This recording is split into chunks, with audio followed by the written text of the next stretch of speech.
Hello everybody, welcome back to Wappelville. I know this is not the usual stream night, it is what it is, and that's how it's gonna be for I think the next couple of weeks here. Now we got another one of these Archvillain, Armored Wolf. Nice to see you, and sorry that it's been one of those kind of days. Yes, it has. Oh, it's been one of those kind of years.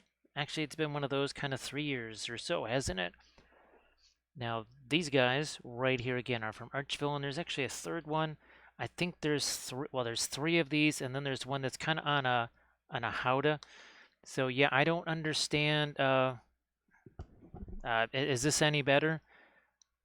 Procedy, how you doing? So I've got this turned up as much as I can. Is that any better? I don't know if it's something that happened to my microphone, because I've got all the sound stuff back to normal here. So Armored Wolf, I don't know, is that any better? It actually did mess up my messed up my video last night too. Let me see if this does anything here. Yeah, you just have to let me know. All right, so Armored Wolf, does it still sound quiet there? I have no idea why. Again, it's everything is the same. Nothing should be different. I've turned up this volume. I think this is about as high as that it can go for the microphone here. And it's definitely my mic for sure. Okay, so that's good. Thanks, Prostity. I appreciate that. And I hope that you're doing well. Well, I think you were around to see this one. Okay, thanks, Armored Wolf. I only asked that because there was some weird stuff that happened with the video that I filmed. Now, it could just be that I put the headset on differently because this thing is so in such decrepit shape and messed up that if I don't put it on just right, it actually won't sound right. So that's why I thought maybe there was something going on there. Hey, Landrast and Blades and Adrian. Well, Landrast, I won't be able to stream tomorrow, so I thought I'll just and this has to be done. Actually, the both of these guys need to be done this week. There's one more sitting over there. So I hope that you're doing okay there, Landrast. Now, I don't think we're going to go with the same color scheme. I think we want to maybe do a different skin tone on him. I don't know what this is going to be like. Maybe it's going to be the same as that, maybe something different. Hey, Super Lazy, nice to see you. I know that this is, again, not the usual day that I stream, but I think that's just going to be how it is pretty much for the foreseeable future here. Oh, here's the other one. Now, I'm just going to guess that that's supposed to be water around him here. I mean, I was going to do it as some kind of glowy thing, but you've got all these drips and everything like that are coming off of it here. So I'm just thinking that that has to be water. It just kind of makes sense. So here, let's well, I think we're gonna go still with maybe some violet here because I was thinking of this. This could be some kind of ethereal smoke. Oh, we do have the cadmium green out here, just because I thought it could be maybe interesting to give that a try. It's been so long. It's been years since I last used it, pretty much. Thanks, Adrian. Yeah, and now, of course, it's not quite so shiny anymore. Now, of course, some of the colors, well, like cobalt, tends to be shinier. And I can just see in the areas where we use the cobalt, there's still a little bit of a shine to that. Everywhere else, you just have a lot less of that going on. Again, this one right here, not quite sure what we're going to do skin tone-wise, and not even sure what we're going to do with that right there either. So we have to figure some things out here. And thanks, Adrian. Really appreciate that. Nothing super special on the palette here. We've got a couple of the Radiants, Turquoise Blue, actually a bunch of them. The Radiant Magenta, Violet, the greens down over here. We actually have Phthalo Green and the Cadmium Green for potentially some kind of action over here. And let me see, what do we want to do for his skin? Well, we could do him as more of a reddish or something like that. Not a radish, but something maybe more along the lines of red, I guess. Don't want to do anything green right here since, well, we want gold over here too. That's why we got Indian yellow, brown matter, indigo, spinel, that's the black spinel, and then the I think that's the Gamlin. Yeah, that's the Gamlin Van Dyke Brown over there. I got Terra Rosa. We actually have some of that quinacridone magenta out there still, just for, well, reasons. I mean, we could do that as a Magenta Glow, which might be very different, and that could actually be green. So maybe we will change that around. Maybe we'll do a Magenta Glow there. In that case, maybe we change some things around. And well, why don't we dive into some phthalo green here? Maybe even a little bit of the Prussian blue in there. So let's change some things around here. Maybe we'll go greens here, and then that's gold. Possibly some kind of magenta over there, I guess. Now, blades, I don't think we'll be using the cobalt on this one. It sort of depends what I might need as a contrast, but the cobalt blue definitely is better as a glazing type color, and of course that was kind of ideal for his skin tone, right, with all that texture there. Hey, Valfera, I know that you're still trying to recover there. I do apologize for just kind of taking you by surprise tonight. Things are not going to work out for tomorrow. So I figured I have to get these guys done anyways. And I thought, well, why don't I just stream this tonight when I think it's actually going to be possible? I know we've done a couple of other Wednesday streams before. I had hoped to start this earlier, but I was trying to get some video stuff done. Super lazy. Well, it's almost like Yin Min Blue. You should have a Yin Min Blue charge. You have was that the Cobalt tax, right? Is that what it would be? A Cobalt tax? Which kind of sounds pretty weird, actually. Now here, I might just have that go. Maybe we'll have the green go up to here. Again, we might change your mind on that. Or some of that Prussian blue, and we'll get some more of the Prussian blue down in the crevices there. And I think we'll just go all the way up here with that green. So we'll say that takes care of that. I'm going to shove some of that down into here. All right, well, yeah, sorry, Velfra. I know it's late. You're just about to hit the hay there, and I know you're still trying to get that strength back up. So here's the next time that we speak, we can hope that everything is pretty much back up to speed again. Any more greens there? Nah, no more greens there. So I always have a bunch of these, right? A whole bunch of these number 8 round craft brushes sitting around. Let's get to, we were talking about the violet here. Well, maybe not that much. That's going to be one powerful, oof, that's a lot of it right there. Oh well, let's just hit it here. Okay, yeah, that can't be that loud. So I'm turning that back down again. Because that was very loud. Thank you so much, Velfira, because, well, I could certainly use several doses of medicine, and I know you need medicine too. So, K-Sauce, how you doing? Well, oh, Velfira, here, before you go, well, let's do one of these, because I'm not sure you got a chance to see the final. Oh, look at that. I mean, there's plenty of shading on there, right? Plenty of shading, but boy, look what happens when you bring back that color intensity. Doesn't that really change things around? Man, oh man. So, K-Sauce, it's nice to see you again. I'm just going to have at it here. I'm just going to have at it with the purple. Purple and green always are a nice little combo together. We'll just hit it like so. It's really interesting what you see and what you don't see here.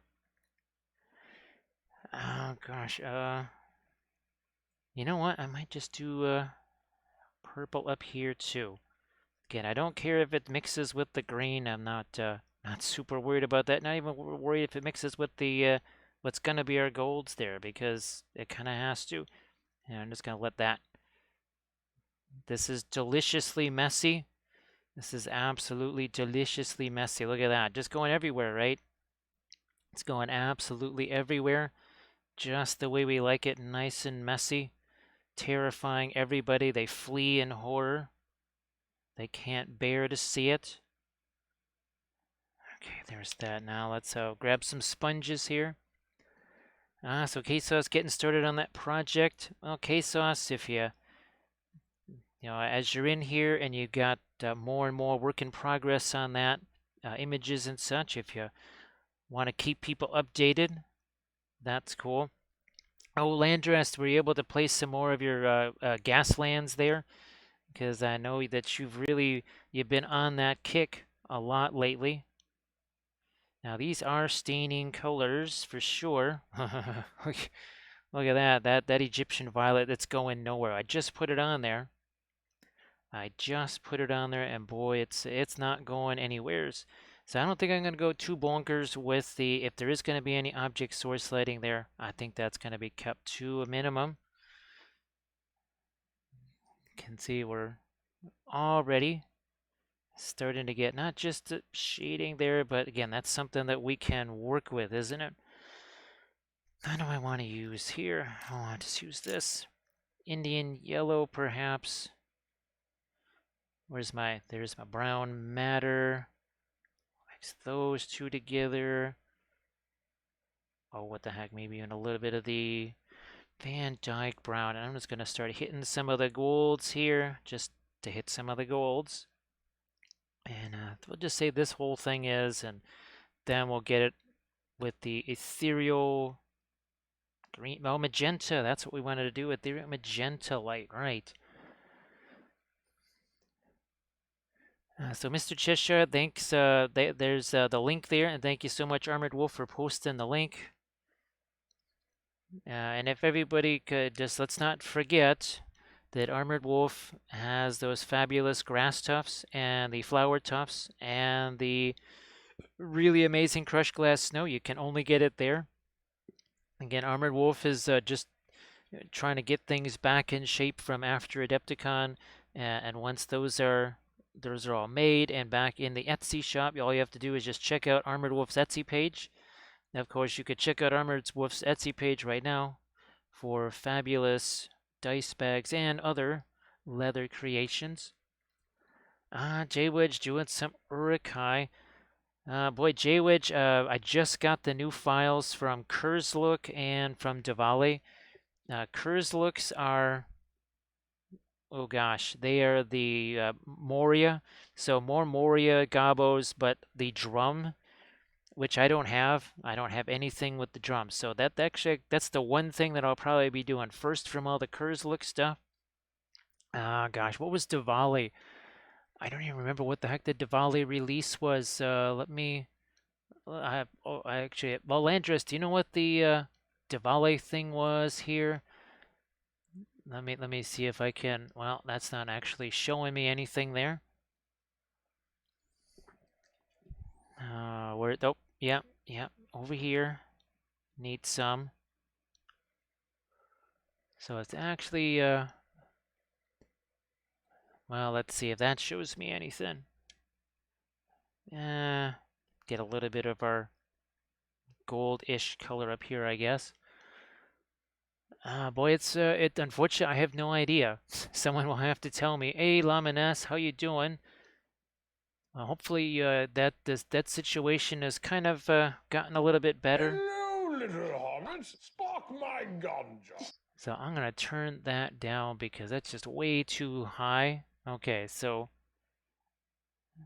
again, thank you so much for that follow. Let's see, we have ourselves a new little hobbit in town. Speaking of, Corba, thank you so much, Corba. Appreciate that. Hello, little hobbits up. Okay, so this is another guy that's gonna challenge me to a pipeweed ring blowing contest.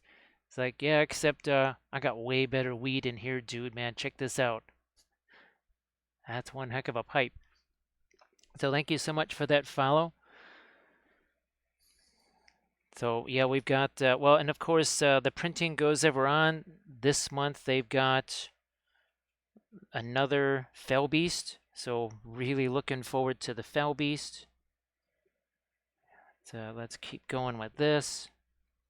And again, I'm sorry that I'm catching people on a unusual night. I realize this is not usually the time that I am streaming or the day, but they're just going to be a little bit of this, I think, for the next couple of weeks. Here, let's do this. Can't let that get all the way down there. This is the same thing that you're seeing back here on this guy. Yeah, so Laminus, we're back to some of the Archvillain lizards here. Well, I hope that you've actually had a chance. I think I could swear that you were actually you had something printed out and you were painting it there. Obviously, if you want to share any links or anything like that, any work in progress things, that's fine. Hey, Cat Herder, nice to see you again. I think it's actually been a little while. I hope that everything goes well for you too. I think we're caught up, right? I think we're just about caught up. Now that's just gonna have to be gold there. Oh, I'm just gonna grab some more of the Van Dyke Brown. We're gonna shove that over here. And then we'll have to wipe some stuff away. Then we'll hit some, I think we'll just go with some red in there, just reasons. I don't know, I'm just gonna hit this with some brown too. Not quite sure what I want to do down there yet, but no big deal. Not a problem here. Let's oh, look at all that Indian yellow that stays behind. A lot of the other stuff, the brown matter, that kind of gets wiped away a little bit. I always find that amusing. So Cat Herder, nice to see you again. Well, nice to see everybody. I do appreciate folks joining me here again on a night that's a bit unusual, not the normal stream day. And like I said, I wanted this to start earlier, it just wasn't quite possible. There's let's just say there's been a lot of things to balance here. Well, let's not get too much of the yellow onto the purples though. Let's try and keep that relatively free. Dave, nice to see you. Oh, and there we go. So early work in progress. That's right. Okay, I thought so. Yeah, I thought for sure that you had posted something. Sorry that I couldn't quite squeeze that out of my feeble brain. Now here, well, this will tell you, this will encapsulate what's been going on of late. So I couldn't figure out why last night, as I was filming stuff, as well, dealing with other things, why it was super, super, super. I was just hungry, like almost had hunger and nausea. I was like, why the heck am I so hungry? Well, it's because Kathy tells me this morning, she says, oh, by the way, you left a big plate of food in the microwave. So yeah, I made myself supper and it was so crazy and everything that it stayed in the microwave. And it was still there the next morning when and Kathy found it. So that kind of gives you a little hint that the way things have been here. That yes, couldn't figure out why the heck I was so hungry. I thought something was wrong. I thought, well, wait a minute, I ate all that food. How in the world could I be this hungry? Yeah, if you don't eat the food, you get hungry. So yeah, that was the fun of yesterday. Well, the not fun of yesterday, I guess you could, I think that might be the more accurate way of putting that. That was not bueno right there. And that wasn't like some little snack either. That was a full-on supper and never got eaten, which explained an awful lot. Now, there was a late night meeting with some folks overseas. For the folks that wanted me that wanted to see me do something like a book, well, apparently, I guess I will be in a book. It will be just one of many other artists, but they're all pretty much folks that you know, like Marco in Goobertown and yeah, a bunch of those other folks are all going to be in this book. And the book is, I think it's going to kickstart in September or something like that, and it's going to feature very strongly with, gosh, basically army painting. So it's very much about army painting.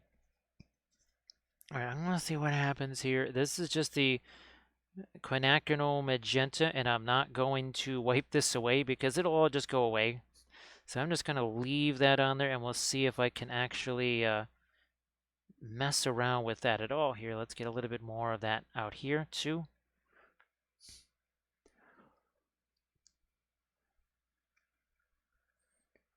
Yeah, that's well, unfortunately, I wish it was just a microwave macaroni and cheese, but no, that was a full-on meal of chicken breast and lentil soup and everything else, but it just never got eaten because it was that kind of level of distraction. Just that not a super easy one there. Let's get some of this magenta out here too. Ah, thanks, Blades. Well, it's always interesting when we're trying to do multiple ones to try and find different color schemes. Now, where's our motto? There we go. So we actually did 4 of these guys, and actually the 4th one I saved the most exotic color scheme for last. That's one of the Patreon videos. But yeah, we did 4 of those guys, and that was really fun. Sometimes, like all of the December release with the Walrus guys, that was all pretty much the same. With these guys, a little bit different. Trying to maybe do a different color scheme for each one. Enzabal, nice to see you again. Lamines, there's no way that's gonna. Just given what's coming this way over the next week or 10 days or so. Now, I might take it out of the box. I might try to set up an area, but I'm not even going to attempt to print anything with it yet. Actually, oh, the other thing that was happening yesterday is I don't know what was going on with the mouse, but I thought it was a Chidu box thing. Then I realized no, it's happening on everything on the computer. So I had to, the only way to fix it was to unplug the USB and plug that back in, restarting the computer, turning the mouse on and off, taking out the batteries, putting new ones in. Nothing worked except taking out the USB drive or the USB hub and putting that back in. That was just, I don't know what's going on there. So that was another fun distraction at that time because I basically couldn't use that machine. So that was somewhat distracting to say the least.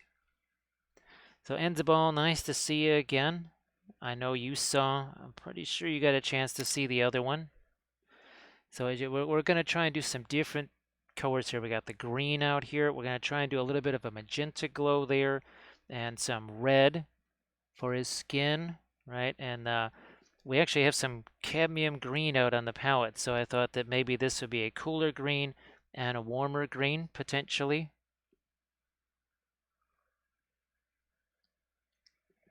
Yeah, so Lamines, I haven't had a chance to make any space for it because with all of the craziness with the weather, I've needed that space just to be able to keep things dry.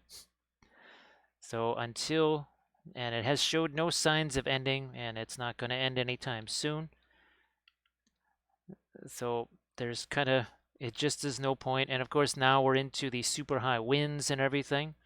So there's just too much potential for weirdness. So it's just might as well wait since I wouldn't want to be trying to print during all that craziness anyhow. Yeah, Lamines, it's a bummer because I really thought right after Adepticon I'd be able to get down into that because there's a bunch of large scale stuff that I need to print out because after a while there's gonna be too many things and it'll be difficult to well, I guess I could do it in conjunction with the other printer and we could maybe get through them faster that way. I suppose that wasn't really what I wanted for that, but might just have to be what happens. All right, so here we might we'll give that a little while before we wipe that away. Here with the red, I can only do a bit of cursory wiping away of that, because if I do any of them more, it's just fanchon red, right? That's not going to stick there. Where we've got other stuff, like maybe the violet that's in there, it's a different story. So see how the quinacridone just wipes away? That's not such a big deal right here because I wanted to get that lighter magenta down in there anyhow. Now, of course, we always talk about establishing the light source first. Guess we should do that. We talk about it all the time. Now, everybody go check out what Adrian's working on. Adrian just put a link there. Is it to a Discord? Nope, to an Instagram. So everybody go check that out. As we dive into maybe a little bit of the magenta here, and I'm going to start out with some dry, brushy version of that. And let's see what happens. If we don't like it, that's the other reason to start out with it. Because if you don't like it, a lot easier to change it. That's for sure. A lot easier to change it. Let's get time to get down into the crevices of it here. That's what we're really looking to do. And of course, it's got to spread itself out onto our gold here for reasons. Hey, Teals, how you doing? Blades, it kind of, I guess it will kind of depend on, is it a bust? Is it just a smaller figure?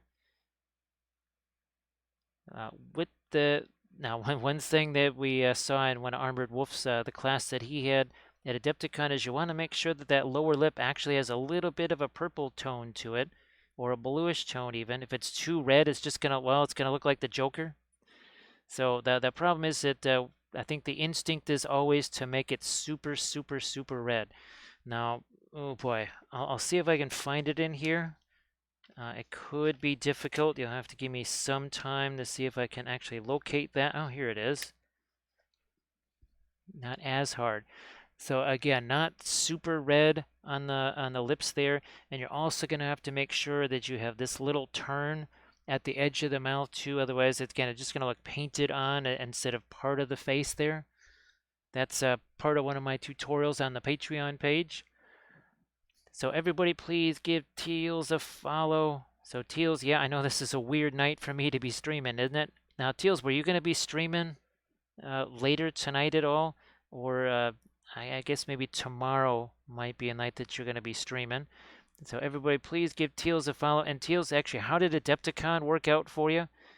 I hope that you didn't come back with the Adepticon special or anything like that. Actually, how did the creature caster? Oh, geez, I wanted to send you a message about that. How the creature was it Resin Beast? Thank you. Oh, thanks, Gorbar. I appreciate that. I saw you follow earlier. Of course, you had a little bit of an introduction to Gandalf there, as he said hello to the newest little hobbit. And yeah, there's usually plenty of Lord of the Rings that happens here. It's also going to be the Cavalry channel again pretty darn soon because there's, well, the Song of Ice and Fire stuff. And it is confirmed at some point Conquest is going to be sending stuff this way. And I did tell them that Cavalry is kind of something that's emphasized here. J-Wedge, you got the all 24 ready to go? Teals, you came back intact. That's fantastic. Again, that not everybody was quite so fortunate. So glad that you're intact. And were you able to do most of the stuff that you wanted to do at Adepticon? Anyways, I know it's tough to squeeze it all in, for sure. Here, we're just going to start to indicate again a little bit of the source lighting on this. You can go again next. Okay. Thanks, Blades. This is something that I don't normally get a chance to do. The last time we did magenta object source lighting outside of the Armada ships was on this. This is one of those Printomancer busts. Now, of course, this was using the fluorescent magenta. the homemade fluorescent oil paint magenta that we did. Yeah, teals, shopping, it can be a little bit deadly. Let me tell you that there's lots of nifty stuff in that vendor hall, and then there's lots of nifty stuff outside of it too. Actually, you could probably spend a bunch of coin and never even get into the vendor hall. So yeah, there's quite a bit to see, and hopefully you'll be able to make it again next year. Thanks, Blades. Yeah, we did a few of those. I think there was 4 of them, maybe 5. I know we did the. Oh, this was another one right here. Oh, these with the oils. And actually, there was lots of freehand on this one. Yeah, there's lots of freehand on this one. And then, of course, well, we did this one too. Let me see if we can get this one out. And I still don't remember what these critters were, but they were something I'd never heard of before, that's for sure. And all these, again, with the oils. Ah, boy, yeah, everybody was after those plints. I did not get a chance to see those. That would have been nifty because they're really fabulous. Now, this is another one of the Archvillain. I'm just going to call him Slaan, right? I'm sure they call him something else. We're calling him Slaan, and there's actually a third one. Technically, there's a fourth one that's on sort of a Howdah type of a thing. So Cat Herder, those are just Twitch sessions. You can find those on the channel here. They are from, well, obviously from last year. Couldn't tell you when, maybe October-ish, September, maybe something like that. But again, we have plenty of skin tone videos on the Patreon page, right? We have this one, we did the orc skin, we did dark skin, we did all that stuff. So plenty of different skin tone videos on the Patreon page to check out. Here, let's get back into this magenta again. Yeah, not going to use the fluorescent magenta here. We're just going to stick with this. And it might even, like I said, be a little more subdued than what we typically do.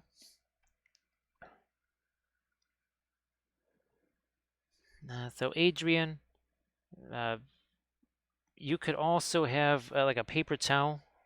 Again, I just do that on the palette, but you could have a paper towel out here and do something like that to get rid of some of the extra paint, because you want to have very little on that brush like we talk about all the time. Again, I've worked with the oils for so long on pretty much every type of palette you could imagine that it's not really something that I think about at all. You can see we're starting to get a little smidge of a glow here. Again, it's not a ton. We can always enhance that a little bit more too if we feel like it. I'm going to be getting some darker greens in here with some dry brushing though soon. That also needs to be magenta there. Yeah, we need to hit this too. To get the fingers as well. So just like Jay is saying, you can see there's none of this, right? If you're doing this, you got no chance. You don't want to have that, even with acrylics, you don't want to have that kind of grip on the brush. But we always talk about caress the brush, don't crush the brush. Yeah, I mean, sometimes you'll see my fingers way back here, like on the end of the brush, like on the farthest end of the brush, because that's how far back we need to be. It also, believe it or not, actually gives you more leverage. It's actually, you're just better off doing that anyways. Yeah, it also leads to a little less fatigue. That's not, I'm not kidding there. It will lead to a little less fatigue. Here we got the radiant magenta, and again, I'm not gonna do the fluorescent. Now here, I think I need to actually thin this down and almost do something like a pin line wash here.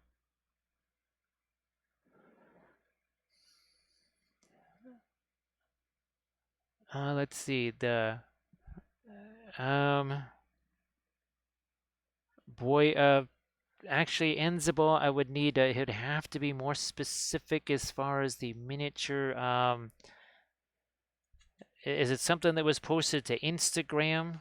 Yeah, I would need something a little bit more. Is that what, are you talking about, maybe the Dark Sword miniature? Maybe it's this one. I don't know. Because I haven't posted this to Instagram yet. I wasn't sure if this is maybe the one that you were talking about here. All right. Okay. Well, thanks again, Teals. I appreciate you stopping by, and of course, everybody, please give Teals a follow so that way you'll be ready when Teals goes live, and you won't miss him because Teals is he does some really fantastic painting. He's also won some contests. Look at this. We got a raid from Monologuing. Monologuing is okay if you're doing a raid. I think we've confirmed that. So Anzabal, that's the Dark Sword pledge level. That's the $10 level. But obviously the Army Painter one, the $15 one, that encompasses everything. That's every single video that I've ever done, and every single video that I will be doing. So either way, and of course, like I always say, after the stream, I'll be able to shoot you the links there. So Adrian, you could always use the makeup sponges to get rid of it, right? There's no mistakes with oils, but there are makeup sponges. Let me see. I think we're all caught up there. So thank you so much, Monologuing, for that raid, and everybody, please give Monologuing that follow. So Monologuing, gosh, did you get a chance to see the last one of these? When did we stream this? Was this Monday? Yeah, this was our Monday stream right here. So we streamed this one on Monday, and this is also from Archvillain. We're just doing a second one here. And there's actually, well, technically there's 4, but this is the third one. We might do that on Friday, Saturday, something like that. And of course, monologuing, you can always, you want to post a link in the chat there, things that maybe you were working on tonight or have been working on. You know that that's always good. Just trying to find some of my lightest lights here in this. We're just going to do a little bit of object source lighting here. Nothing super crazy, just a little something here. So JWedge, I can't click on that and see it. Everybody else can. You could always shoot me a link of that in Instagram or something. Because, yeah, I won't be able to see that right now. Or in the Discord, right? The one that Grim has going. So hopefully, I know Grim's situation, it just kind of is in limbo right now. Hopefully, things start to go a little bit better for Grim, and he'll be able to join us again. I thought you saw part of that, Manala. I'm glad that you actually got a chance to see part of it. And of course, well, we're using our oils again. I'm still using the oils here. Now, very much wet into wet. Now, I filmed episode 4 of this series. So now everybody else looks very much more like this guy, minus the freehand and some of the brightest highlights. But we're almost there. We just have one more episode to film, and series 30 is done. Oh yeah, no problem, J-Wedge. I know that a lot of other streamers and such, they are able to look at links. It's just it's not set up for it, and also too, since there are times like, well, my latest YouTube video is actually part of a Twitch session, right? It's a little bit easier to control things and make sure that all of the footage is usable. Okay, that's there. Let's put a little bit of our lighter magenta down here too. So Cat Herder, this is from Archvillain Games. It's the same as the Macho Riders. I think you saw all of the winter stuff that we did.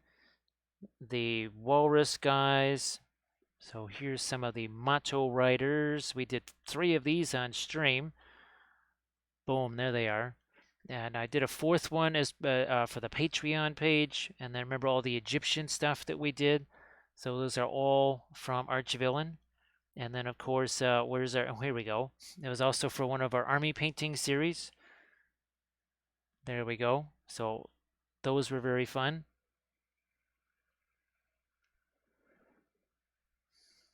And again, you can always, like we've done, right? I mean, here, if I think there's too much paint on there, I could take some away here with the sponge.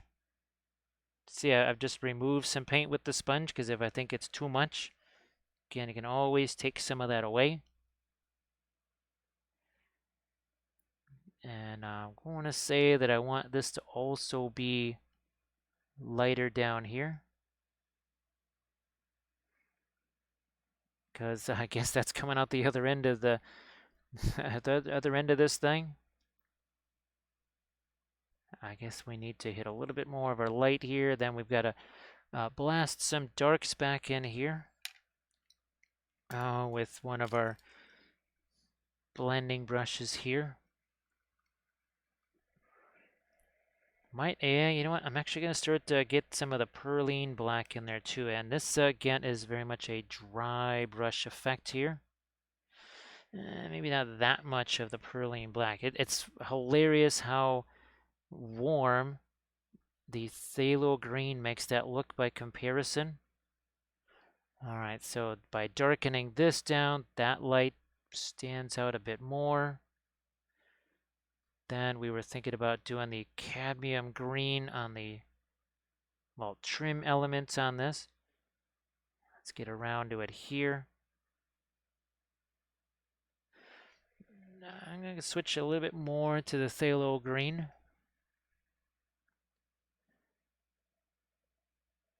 So actually, Jay, what do they call these? What we're going to call the Slaan, right? Because they're Slaan. Now, what's their name for them? I have no idea. It was, what, August of last year, something like that? But what we do have is a doctor in the house. There's a doctor, Dr. Faust. Thank you so much for that raid. We'll let everybody crawl out from. I'm sure there's ads playing or something like that, so we'll let people crawl out from under those, and then we'll try and introduce them to what's going on here with our crazy Slaan, our series of Slaan. So Dr. Faust, look at this. These are from Archvillain Games. They're 3D printed. And everybody, please check out Monologuing's Instagram link there to show what they were working on their stream. So this time around, we're trying to do some a little glowy, little sort of magenta glow right there, something like that. And this was actually, we used Cobalt Blue on this one. First time in a long time that we used the Cobalt Blue. And Dr. Faust, I hope you're doing well. Let's see, yeah. Let's go back to our radiant magenta now that we put some of that darker green back in there. We're just going to dry brush some of this in. Too much. Too much of the radiant magenta. Let's just get some of the quinacridone magenta there. Back off of that. Yeah, that's what we needed to do. We just had to back away from that a bit. All right. Well, Dr. Faust, again, thank you so much for that raid. Thank you so much. And everybody, please give Dr. Faust a follow. I'm sure you are. Because this is not my normal stream night. This is Dr. Faust's normal stream night. So I'm sure most of you already follow, if not everybody, already follows Dr. Faust. Now, what I'm going to try and do here is maybe a smidge of pin line. How's about we snag a little bit more of our Egyptian violet to throw into this? And I'm just taking my dropper bottle and chucking that in there. It's a little bit easier. And of course, every color is different as far as what's going to get you to a pin line wash or whatever you want to call pin line glaze.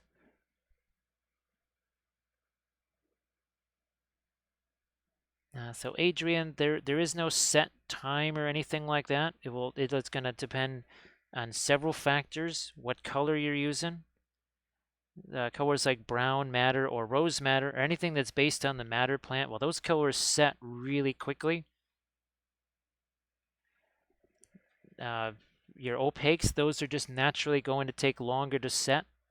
So the more like these right here that have all that opacity to them, that's just going to take longer to set than this, which is a bunch of transparent colors, which are also super thin down. So this, even though it looks very wet and everything, in about 15 minutes or so, that's almost going to look like it's dry in comparison to this stuff, which is much thicker and is also an opaque color. And of course, Adrian, we're not just layering, right? Definitely, we're not doing the layering stuff. You put a color on there, and then you just plop something else on top of it, right? The old plop and push, as we call it sometimes. I know that that just sounds so weird, but it's pretty accurate. All right, we'll get to some of our, there we go, a little bit more of our, the darker this gets, the lighter our object source lighting gets, right? Because now it's casting shadows, doing all that good stuff. I can always go back in here to lighten some things again.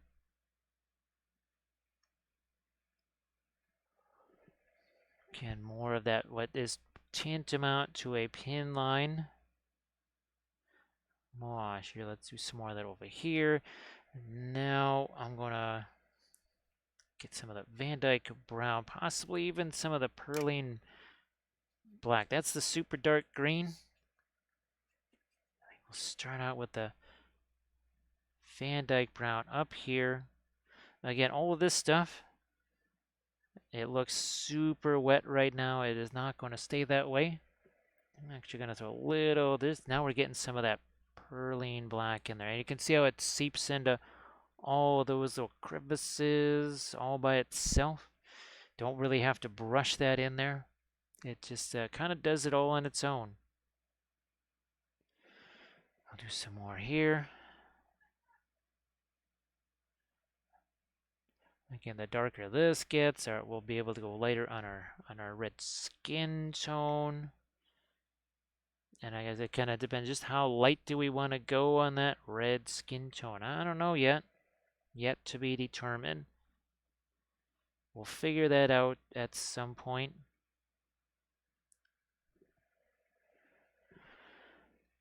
More dark here. That's going to be violet. Now we have to start thinking about that cadmium green here. Boy, when the heck is the last time I used that? I couldn't tell you. Could not tell you when's the last time I had a chance to use that. It's got to be at least a year and a half, maybe 2 years ago. And of course, again, we have to have a light brush stroke. Very, very light brush stroke here. And even this is practically getting dry brushed on. And you can see how it's already mixing with what's there. You also saw that there was no gentle layering, right? Why would I do that? Oh, when I can do that. Actually, here, maybe. I can get a little closer. See if I can get a little bit closer there. Now, of course, each and every time I do a brush stroke on there, you can see how it's mixing with what's there. Did I do any layers here? I basically just took cadmium green and just said, the heck with it. And just went in here and we're letting that mix and do all kinds of fun stuff on its own. While it is, that cadmium green is pretty darn intense. The reason that I just stopped using it is I didn't want people to think they would have to buy cadmium green because it ain't a cheap color. It's cadmium. You can also essentially take something like Indian yellow and maybe phthalo green and radiant yellow or some. There's cheaper combos that you could substitute for it. Will it be the same thing? Not necessarily. But Again, most folks don't really need something like a cadmium green.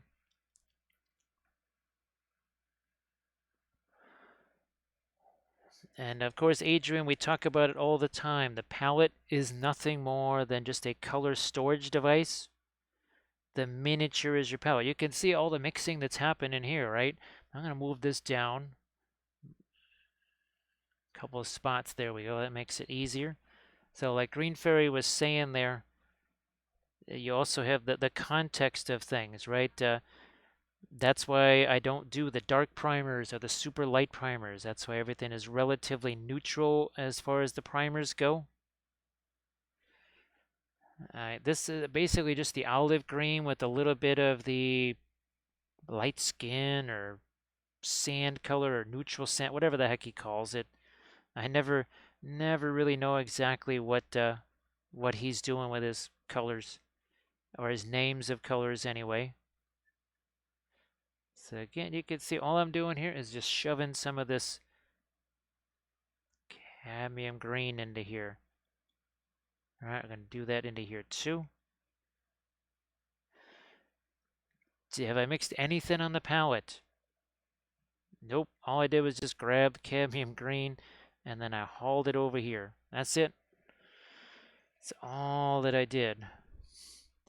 Now, like I was telling you earlier, something like a cadmium green, well, that's an opaque color. Anything that says cadmium on it's also going to take much longer to dry because, well, cadmium. That's just how it is. That's why that cobalt blue is still, I don't know, I think it's dry, but it's got a little bit more shine to it because it's also it's essentially cadmium blue. And that's the one thing, because I was just trying to figure out, okay, what is it about the cobalt blue that does make it so different? And that might just be it, that it's essentially a cadmium blue. All right, so you can see we got a little bit of a lighter green in there. It might color go somewhere, it must go everywhere. Look at this. Look at that. We're just gonna do a little, and look at how we're holding the brush, right? Very gentle grip on that brush. Nothing heavy. Nothing too heavy here. Let's start to think about those horns. Probably give him some bright green-ish eyes, I would think. Oh, by the way, we're not even an hour into this yet. Yeah, this is not even an hour in. And I think the other one, oh, what was that, about 5.5 hours? 5.5 hours for this whole thing? That's on a 60 millimeter base, by the way. So it's not like he's small. He is not small. Now here, this is another thing. I'm gonna grab me some of that cadmium scarlet. And once again, we're going to have a light grip on this brush. And we are just essentially going to do some, let's tantamount to some dry brushing here. And I think we want to make this very, very, very warm. The warmer this is, the cooler that. I think you can already see. Well, here, how's about we do this? There's one way to determine that. Bam. Yeah, there is no warm, there is no cool. When we bring it back, now you're going to see that difference. Look at that. Poof, there it is. So Green Fairy, I apologize that I haven't seen the other. Is that in the showcase part of the Discord there? And again, that's a Discord that Grim was nice enough to set up where people can sort of talk about the oil paints there, ask questions. Now, I do post in the Wappelville section. Well, the way things have gone the last 3 weeks, I have not had any time to look at that whatsoever. So I apologize. I'm not ignoring it. It's it's just kind of the reality of things. So Lamines, do you have, speaking of large format printers, is there any sort of a larger thing that you just kind of been jonesing to print out? I know, well, I'm sure there's always tons of things. Did you see the Lost Kingdoms? I guess they did some kind of 2-year reward. I haven't seen it, but it's sort of a gigantic, sort of a dino type figure with a big old howdah on the back of it. That looks very impressive. So I wasn't sure if that's something, because I think you have Lost Kingdoms. Not sure if that's something that you would like to print out yourself.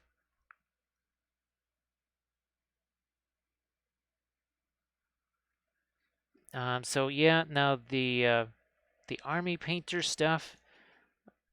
Obviously, it's not something I'm going to use now. Kathy, I guess she put in sort of a request to see if they would send some to her, and then she would test them out to see if there is any truth to the thing that they reactivate. Uh, Again, I only will trust if I actually try it myself. If I can try it myself and see what it can actually do, that is the thing that I'm going to trust way more than just something that someone says on Facebook. If I can see a video of it, if someone says, here, this tutorial video shows, or this review of the Army Painter paint shows that they tend to reactivate, well then, you can't, if it's right in front of your eyes, I'm not going to disbelieve that. Hey, Cinder, speaking of printing, so Cinder, I think I saw maybe very briefly from White Wolf Tavern, like their Instagram or something. Um, I don't even remember what I saw, but well, White Wolf Tavern stuff always looks really neat, doesn't it? So I'm sure there must be something really fun with their new April releases. You know what? Here, I'm gonna try and sneak a little bit of the Indian yellow into this here. Just a smidge of the Indian yellow there, if I can. It's still, I mean, it needs to kind of be in shadow anyways, but need to get a little Indian yellow into that. Maybe some of that onto the horns here. Not sure why. We'll just do that.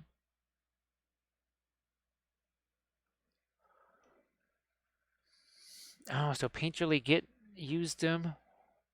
So what did Painterly Git have to say? Oh, but he hasn't used them yet. Oh, but you haven't used them. So yeah, hopefully. Oh, there's Kathy with the dog. They're all going to bed now. Oh yeah, from Gen Con. I just saw that right before I started here, so that's fun for Kathy. I think we're. Oh, so Green Fairy saw the reactivation. So a Green Fairy, I don't know if you remember. Oh, she was. Anyways, the Green Stuff World Intensity inks, I really liked them until I went to do the Crushed Glass Snow. And, imagine here, all of a sudden, my crushed glass snow turns some kind of bluish gray because the paint reactivates. So that's kind of one of the reasons. And I was doing some Song of Ice and Fire stuff, and I went to put this crushed glass snow, and all of a sudden, everything that I did reactivated. I went, what the heck's going on here? What's the deal with this? So that was, yeah, that was no bueno for sure.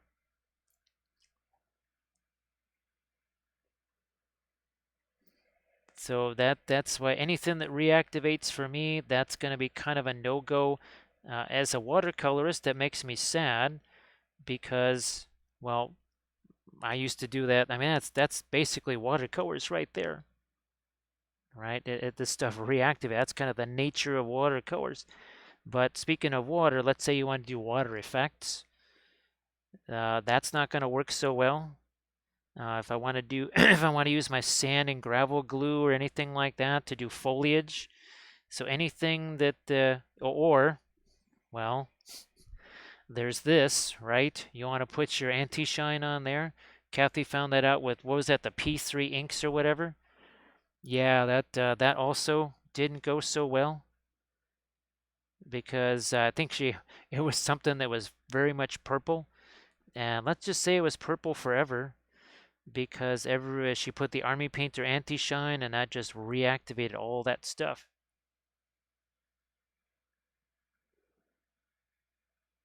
So I think we're caught. And again, if I'm behind on something in the chat, sorry about that. It's just been a very, very, very crazy week. Much crazier than I was hoping for. And I don't know if people heard the story of me. Kathy this morning finds a whole plate of food in the microwave, which I heated up yesterday and never actually ate because that's how distracted I was. Who enters my domain? Thank you so much, Gareth, for that raid. I appreciate that. Thank you very much. And if everybody could please give Gareth a follow, that would be sensational. So, Gareth, how was your stream? I know it's kind of weird seeing me on a Wednesday night. This is not usually the night that I'm streaming. Usually that's tomorrow night. But it's almost like a substitute Thursday. There we go. Substitute Thursday. Hey Patootie, how are you doing? Nice to see you too. Hello, little hobbits. Spark my gun. Thank you so much, Dr. Irrefutable, for that. This is so when we gonna do that pipeweed ring blowing contest? He's like, well, Hello, little hobbits. Spark my gun. that looks like kind of an unfair advantage to me. He's like, oh, so the Meyer is all scared, huh? Scared of my pipe there. So thank you so much for that follow. Hey, Leaf Painting. Little hobbits. Spark my gun. Thank you so much, Dr. Irrefutable, TB in Texas, and Delay Capture. We'll just, he's like, ugh, good grief. You haven't seen that bird, have you? It's like, oh, that bird, the one that wants to drop you down into Mount Doom. Little hobbits. Spark my gun. It's like, yeah, that bird don't like you because he told me to tell you he's done being your personal Uber. It's like, oh, so I asked him for like 4 rides over 5,000 years. Hello, little hobbits. Spark my gun. So thank you so much, Sojan, and the gamers in the unknown. That is appreciated. He's like, huh, that was, whoa. You just got bigger. Yeah, I got bigger, and I have no arms. Little hobbits. Spark my gun. Again, fighting a Balrog with a glow stick and a kitchen utensil. It's like that doesn't sound like a good idea. It's like, nope, this is how you end up. No arms. So thank you so much, Crypt Monkey Studios, for that follow. I appreciate that. Oh, thanks, Leaf Painting. Now these are from Archvillain, right here. We're working with our oil paints. We painted this one up on Monday. We actually broke out ye old Cobalt Blue for this one. Sort of like cadmium blue, basically. And now this is the second one. There's actually a third one that we might be painting Friday or Saturday, one of those two. And of course, here's some more from that same release. Where's our... There we go. We actually did 4 of these, but the Lizard Man release is really incredible. I love the Sekhmet release. That's all the Egyptian themed stuff. They actually have a really neat Chaos release. And then, of course, this is the Blood Rain. I think that was last, maybe October, I think. Something like that. Lots of neat monsters and everything else. We also do, we do lots of Armada ships here. And as you can imagine, lots of Lord of the Rings stuff. Yeah, maybe just a little bit of Lord of the Rings. I mean, just a tiny bit. Yeah, I mean, nothing too intense, right? It's just Easterling buildings. Here we got Iron Hills Dwarves. Oh, there's our Treebeard. And we also do Song of Ice and Fire stuff, and there's more of that that's coming over the rest of this month. We've done tons of Song of Ice and Fire stuff. So you name it, we do it here.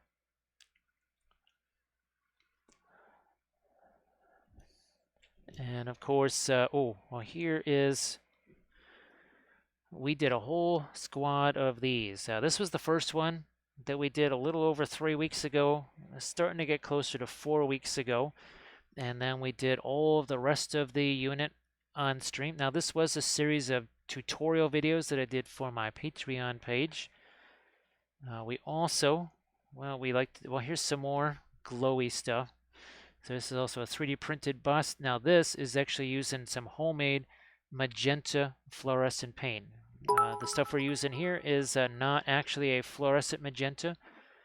Uses touch. Nice to see you again. And thank you so much, Green Fairy. We could certainly use a little bit of that. Of course, it's always fun to get to do some of the nice, fun, bright stuff, isn't it? All right, here we got some quinacridone, magenta.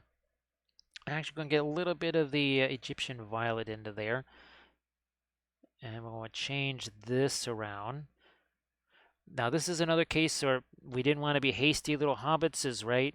Don't be hasty. Don't be hasty, little hobbits. Now, here also, too, we're talking about dry brush. This is very much a dry brush. And look where I'm holding this brush. Super soft touch on it, right? We come back into this, so it starts to change this. It cools that down a little bit. Patootie, I use the oils on all of my miniatures, whether they're vehicles, infantry. You get the vibrant colors, like what you're talking about there. You also get colors that are far more durable, which is really important when it comes to, well, being able to play with these things, right? So for my Army of the Dead, use the fluorescent greens there, but all of this, again, done with the oil paint. You can check out all the conversions that we did. And here's another example of that sort of brighter colors, right? This is all done with oils. I do have one version of that that's also on the YouTube channel. Here, let me try and get him put back if I can. There we go. And we also do, well, metallics here. So that's actually metallic oil paint.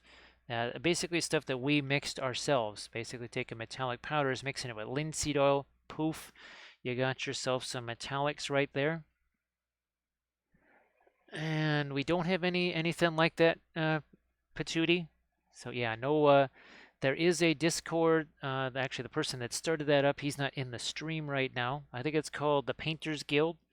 And there's a section called Wappelville in there. So here again, that's another thing using the metallic oil paints. And Green Fairy, thank you so much for posting the link. Thank you so much for doing that. Here, let's get some more of this violet color out here. Yeah, see that? See, it takes away a little bit of that extra warmth there, cutting down a little bit on that, but very much a dry brush approach to it. Bobo Baggins. Bobo T. Baggins, thank you. Nice to see you here. Now, of course, we also have done lots of 2D art from Lord of the Rings here. We did, oh gosh, what about almost 20 paintings, various landscapes from Lord of the Rings. We did Minas Tirith, we did Osgiliath, we did Minas Morgul, Barad-dûr. Love us some Lord of the Rings. We've done, obviously, like I said, the terrain.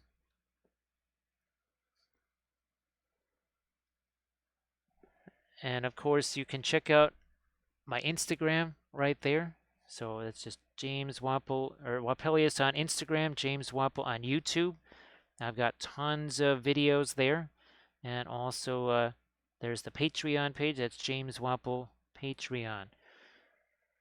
And that's there are thousands of tutorials there, pretty much. I know there's like at this point about 1,100 hours worth of tutorials, because I think we pretty much blasted through the 1,000-hour mark. Pretty much last month or the month before, because I'm basically making about, well, 20 to 24 hours of new tutorials every month. I just finished filming one earlier today. And again, you can check out the YouTube channel too.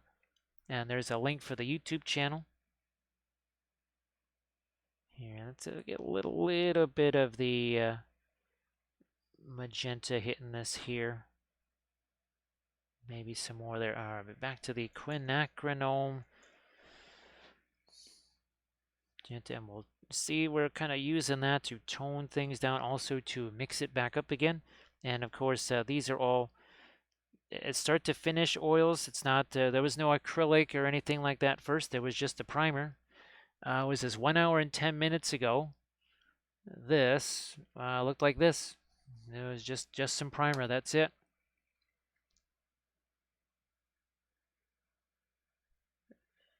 So we'll do the Book of Wappel in just a second. Doji, how you doing?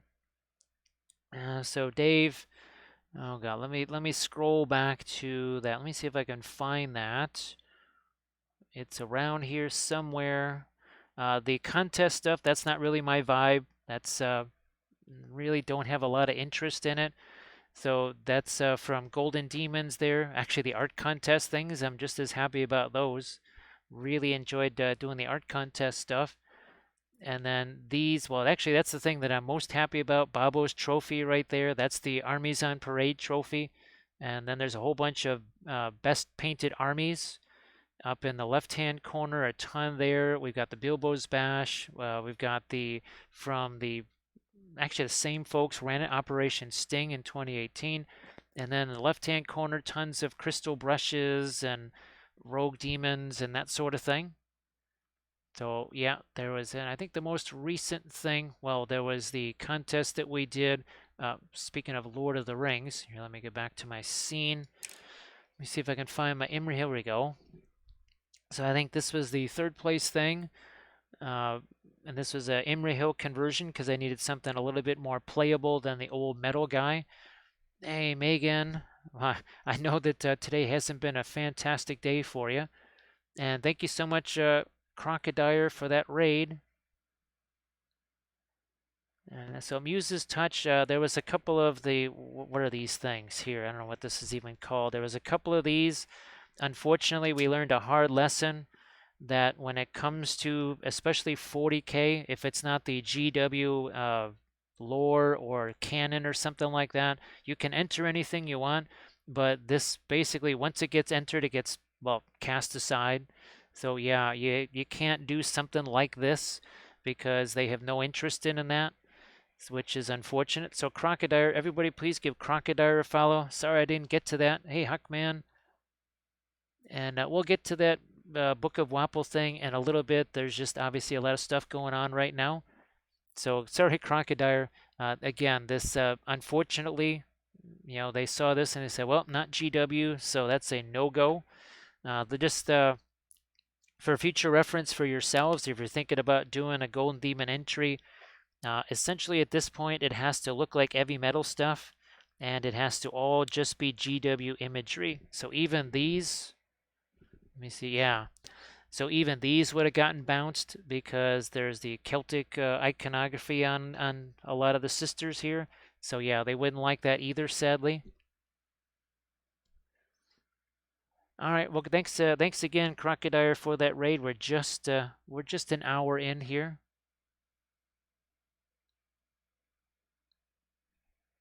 So yeah, I think you have maybe a little more leeway in some of the other ones.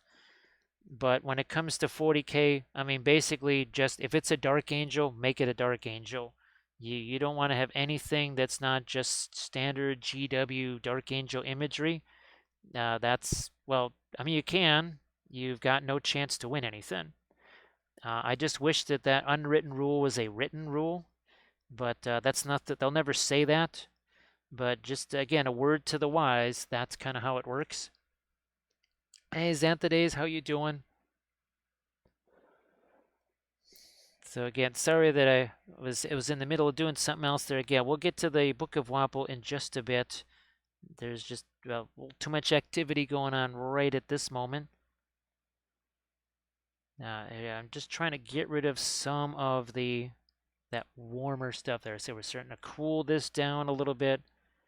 So less intense.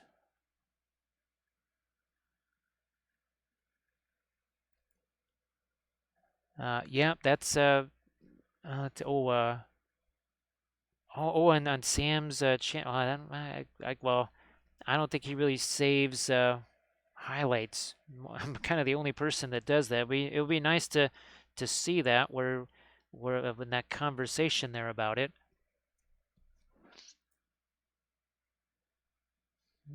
So yeah, the it's not like that's really not what I do. Now, of course, like I was saying, that's not really my vibe, the contest thing. I like painting terrain. I want to have my armies. I'd rather be doing, well, busts, or pretty much anything else except just working on one contest figure. Again, it's just not my thing. If it's someone else's thing, that's cool. No big deal. But yeah, it's never going to be my thing. Where's my Prussian? Ooh, boy, that could be interesting. Not sure how that's going to work, but yeah. We're going to see if we can actually give him some Prussian blue here around his eyes and make that work. That's going to be pretty wild and crazy.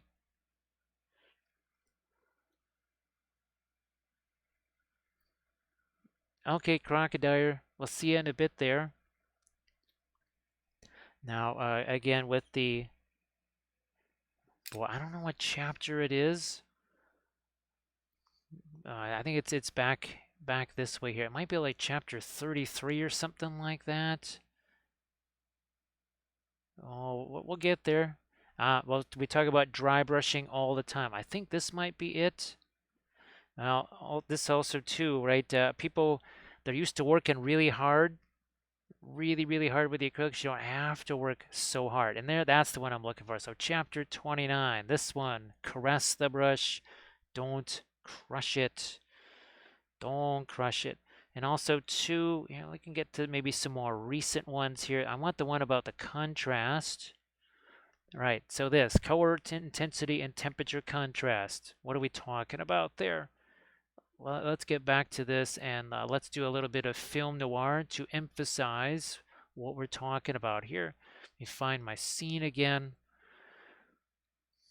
All right, now there's no red. There, look at this. It looks like there's nothing going on here. Same over here. So watch what happens when we bring back the color here. Oh wait, there's a lot going on there, right? You can see all these different things. That's the big difference. That is the big difference. We talk about it all the time. You have to have temperature contrast, intensity contrast, all the different contrasts here. Let me get some of the brilliant yellow pale and some of the Indian yellow. And let's see what we do with these. I think I might keep those as we did on the other one. We might do those. That might be a little too much. I might throw a little bit of the Terra Rosa in there. Yeah.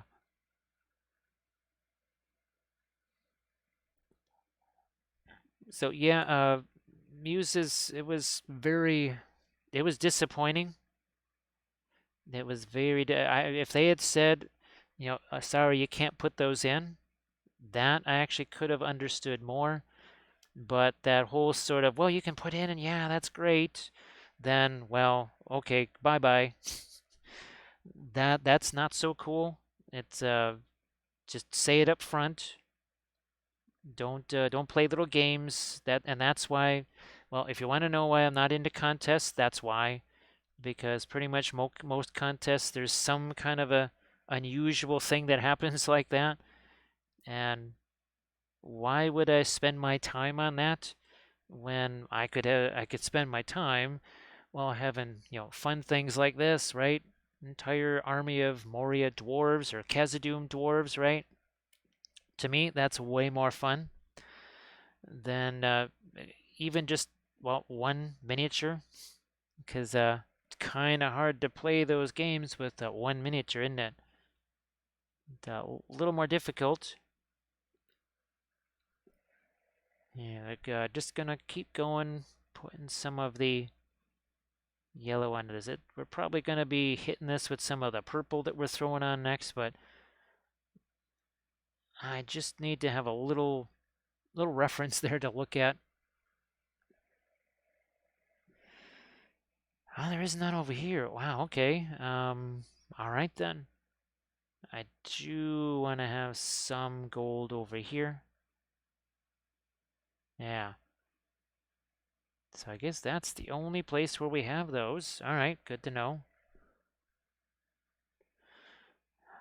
How's about a little bit more of our, start to get some more of the yellow up here.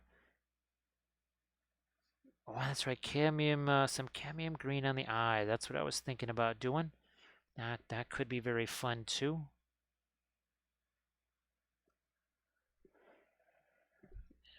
I'll show you the other one that we did, and you'll be able to see just how many of those crazy little circles there were to deal with. Less so on this one. So there's again a little bit different on him. Yeah, Dave, and I think what it is too is that I'll just see people and they're painting their thing, and they just they'll say, "Well, I know that I want the judge to look for this, or I know that the judges are looking for that." And I said, "Yeah, but did you enjoy painting that miniature at all?" And they'll say that basically that they didn't, because they were just basically doing things that they thought the judge wanted to see. And at that point, it just kind of is like, well, what is the point?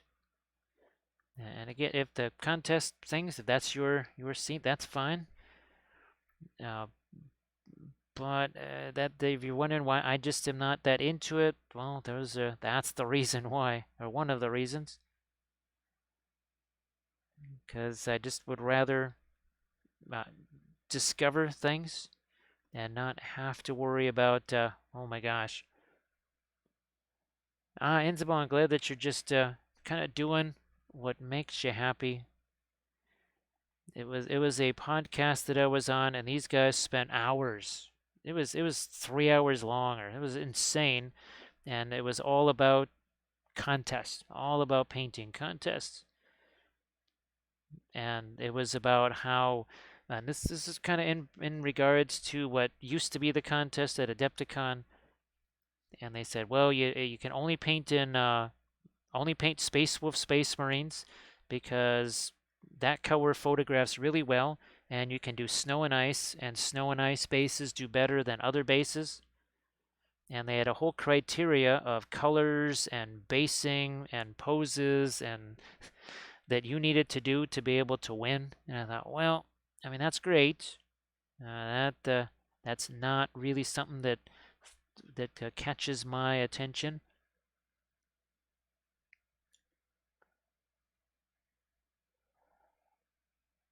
Yeah, Green Fairy, and it can be weird. There was the Gen Con with the nobody won gold, and we just couldn't quite figure out what was going on there. That was unusual. So Ansible, um, if you mean like 40K tournaments or well even Lord of the Rings tournaments or whatever, there'll be trophies and there'll be prize support. Now, of course, Crystal Brush that got a certain reputation because it was cash. It was a cash prize, and that always gets well, and had the combination of also being an online voting thing. You basically would have one person sculpt the miniature. Well, that actually happened at Golden Demons. So one person sculpted it and another person painted it. So I'm not sure. I'm not sure how you steer a golden demon. Maybe one person cuts the head off or something like that. So I'm not sure how you. I know how you could share a crystal brush cash prize. Not sure how you share a golden demon.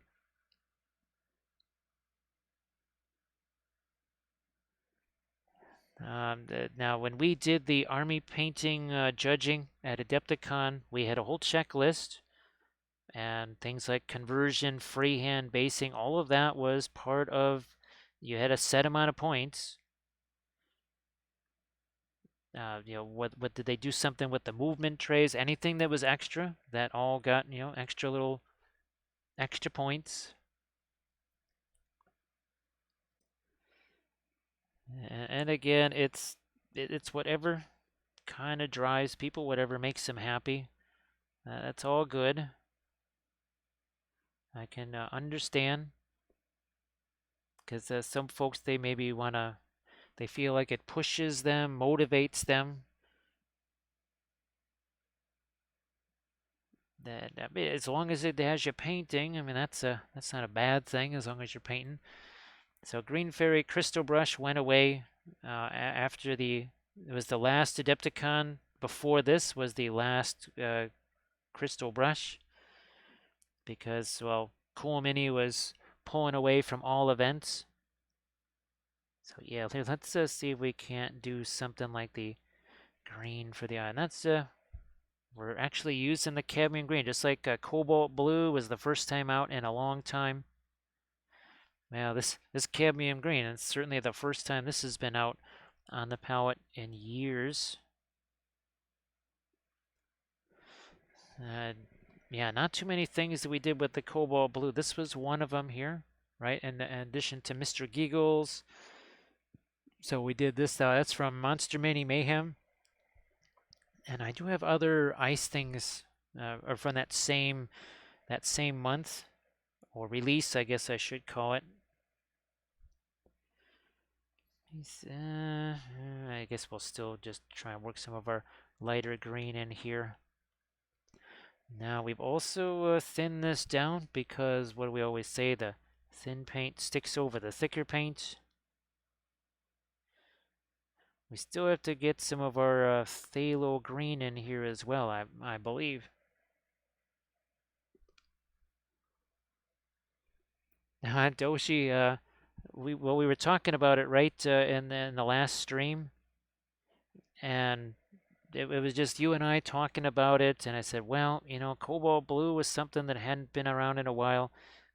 Maybe it's time to break out the cadmium green again. Well, originally this was going to be the cadmium green, because I didn't have. I need to mix up some new fluorescent green, because pretty much out of the original batch. Now, of course, like we were talking about, I mean it's pretty nifty and all, but the one downside is it will take some time for that to dry, no doubt. Any cadmium color is going to take extra time to dry. I think we need some more of it over here, and you can see I'm not even trying to do any blending with that, because I can just grab my blending brush and do that, because why not? Right, all I have to do is just plop that stuff on there, grab me a blending brush, and catch that later on. Actually, well, Megan, I don't mean to steal your Megan color scheme here, because typically your purple is that nice bluish purple. That's sort of what we call that Megan purple. I think that's how we referred to that. All right, Green Fairy Studios, thanks so much for hanging out, and thanks for posting that link too. Again, I know this was a surprise and kind of unusual time as well, so I appreciate you being with me here. Here, let's do again some more of our blending brush action. Now this I'll have to wait quite a while before I can do the brushstroke management stuff. This is really more about getting the color mixed at this point. Oh, look, we got Sarge in the house. Hey, Sarge, thanks for that Shamrock Shake. Again, I know this is a weird time, a weird day for me to be streaming. I hope that you're doing well. And yeah, we got another one of these crazy Archvillain lizards, right? Oh my goodness. Oh, and on Sarge, we're playing with cadmium green here.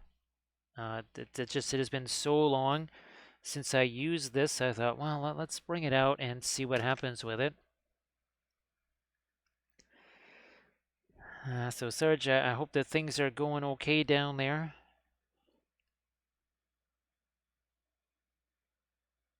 I guess that you don't have to worry about trying to get things done for Adepticon. Would you your Lord of the Rings diorama, is that something you think you might want to try and finish for ReaperCon then? Because I mean, even if they had a rule where you can't, enter something that was in something else, well, you never got a chance to enter that at Adepticon, and hopefully, ReaperCon is far enough away to give you some time to work on that. I'm gonna have to start getting more magenta in down here. Where's yeah, I'm just gonna start playing with that here and quinacridone magenta, some of the radiant magenta, and I only have pretty much one brushstroke with this. Now, if I do any more, it's just gonna, well, turn almost gray. Uh,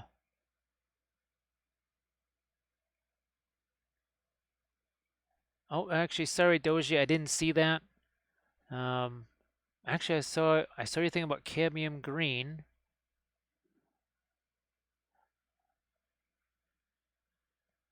Um, but sorry if I missed that. I did take a look at those, and now I see why you like them. I actually, well, if things weren't so crazy last night, I would have tried to send you a message to say, which ones that I really kind of liked.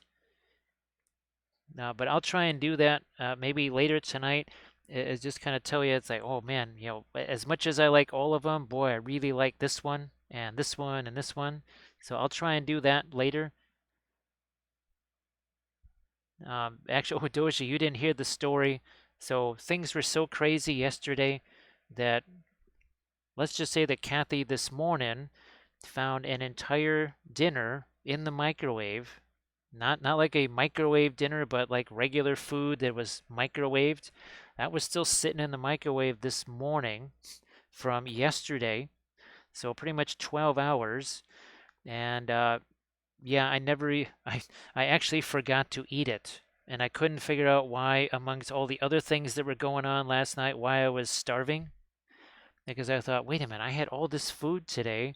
There's no way. So I actually didn't eat more food because I thought, no, I can't eat more food. I ate all this. Well, it's like, no. So basically, I thought I ate 3 times. I ate twice. So that's if you're wondering why uh, I didn't get a chance to message you there. Yeah, Doshi, there was a lot of nifty looking things. So I'll shoot you a message. I thought I did shoot you a message about at least just saying, hey boy, those look really neat. So again, sorry if I spaced on that. Oh, there's a paper towel. Yeah, Doji, it's been one of them kind of weeks, and other folks too. Also in the chat and stuff, they've had some interesting things happen this week. So I just did a little bit of the magenta down here. Nothing serious, just a little bit, right? Just a little something to indicate that it's there. Let's do the same this way. All right, Adrian, thank you so much for joining. I know it's not the usual day, so I appreciate you being in here. And hopefully we get a chance to hang out the next stream, which uh, probably not going to be tomorrow. I'm hoping for Friday night. It might even be a later starting Friday night than normal.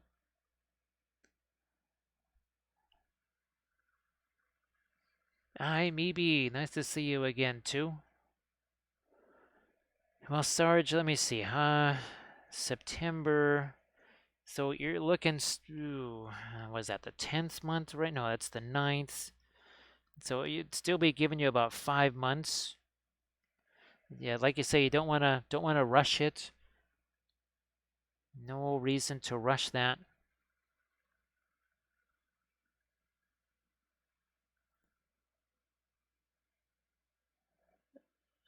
Well, maybe I'm not quite sure. Yeah, orange and blue. Yeah, that's not gonna do very much for you. I'm not sure. Yeah, those are not the two colors that you want at all, unfortunately, because it depends what the orange is. If you're talking cadmium orange, or if you're talking another more translucent orange, or you talk because Terra Rosa is also orange, but you can see how dark that is. So basically, you would have dark and dark, which would create lots of fun darks, but not much in the way of lights and darks. So it would, yeah, that's the caveat. There is what are the orange, what would the orange and what would the blue be? So maybe I would suggest if you're gonna do something like that, well, obviously we're just talking oils here, something along the lines of a maybe a cadmium scarlet or a cadmium orange, and then something like a Prussian blue or an indigo, because that would give you some at least some hefty darks. But you're going to need that orange is going to have to be light and that blue is going to have to be a dark blue.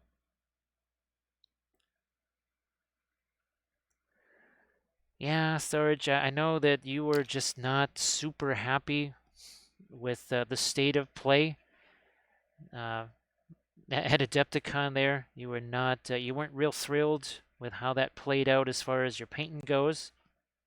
And and like you were saying, a wee bit of some creaky wheels there for a little bit of rusting. It was it was a bit like the tank treads on certain vehicles that maybe couldn't get through the Pripyat marshes. All right, now it's time to really start getting serious here about our cadmium green and starting to lighten that up some more too. But like you said, practice figures, well, that can't hurt ever. So the cadmium green by itself, you can see that as light as that seemed, right? Just adding that tiny bit of the brilliant yellow pale. Look at that. That's just a tiny, tiny bit of brilliant yellow pale. That's all it takes.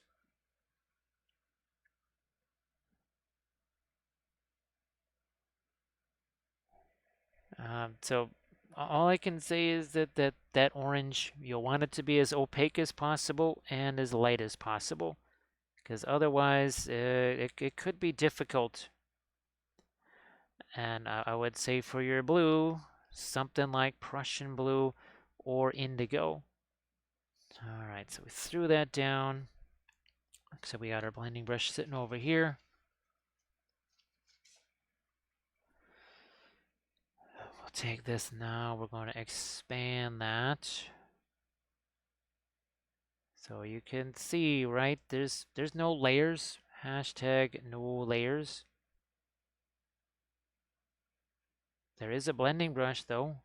Gonna make that work for us here. It does, in some ways, also cools down that cadmium green just a bit, and especially in this area. Then we've got to get our cooler phthalo green out there as well. And as far as the using this, you can see how we're just kind of doing a little tap, tap, tap here. That sort of spreads that lighter color out. Lets it mix with what's already there. Same thing over here. And we're not doing this. We're doing this. Now, I might, yeah, let's see if we got some Egyptian violet that we can use here. Egyptian violet. Oh gosh, I'm gonna have to put a little bit of thinner into that just to make that flow.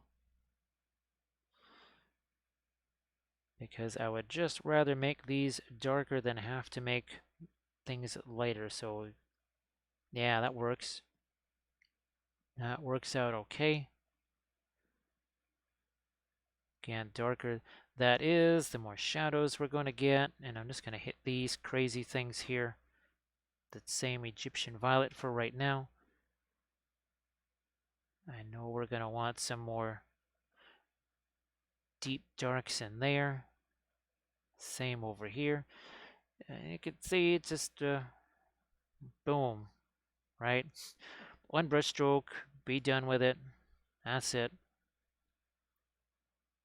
Here too, I think I'm going to get a little bit of that Egyptian violet. It's a darker color here around the mouth, such as it is. Then we have to get some gold in there. Almost forgot about that.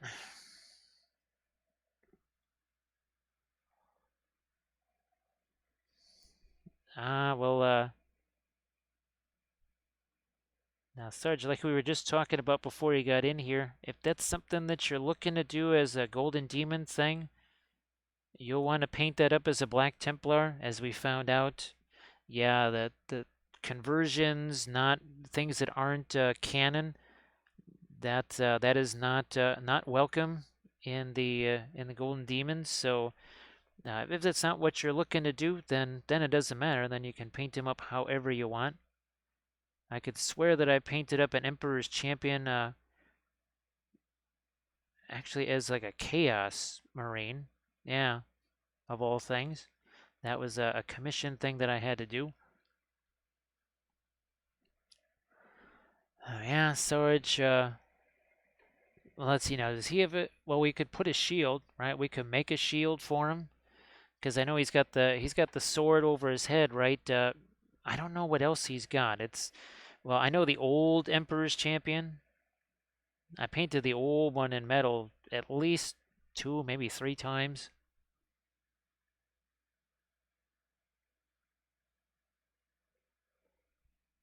Well, maybe of course, there's well, we've made our own oil paints, right? We made our own fluorescent oil paints.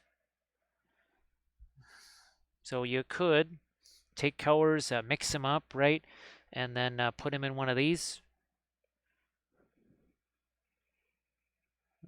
But when it comes to the miniature itself, what you might want to do actually maybe is do some practicing. Let me see if these are the ones I'm looking for. So see how we did these where we did the usual one into the other, but then we cut it with white.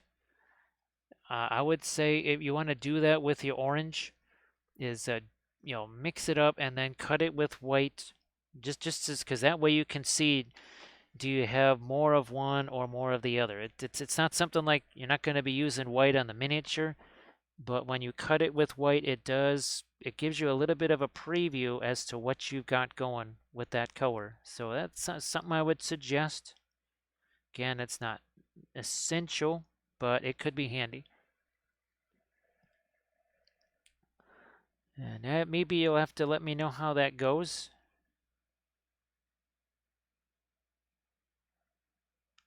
But definitely, boy, you want that orange to be as opaque and as light as possible so that you can actually still go ahead and do plenty of contrasty stuff.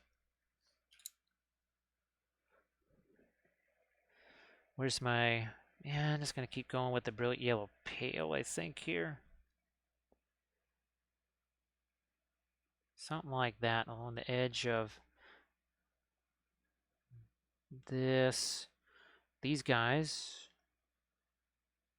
Might put some phthalo down. Oh yeah, that would be a nice little contrast with all the red there. We're gonna also get some lighter reds onto his skin too,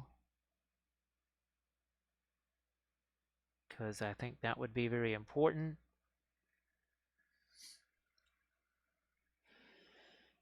I'm gonna see if I can. I'm just gonna use the brilliant yellow pale here for right now.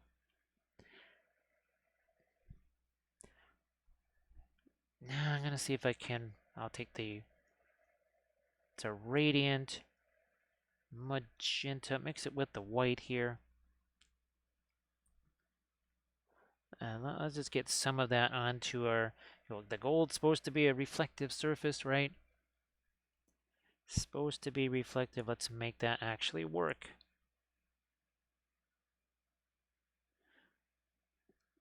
So we're not even 2 hours in yet. What have we been able to do? We've really been able to establish all of our object source lighting here. We're gonna try and establish even more, say, shadow areas on things like his skin.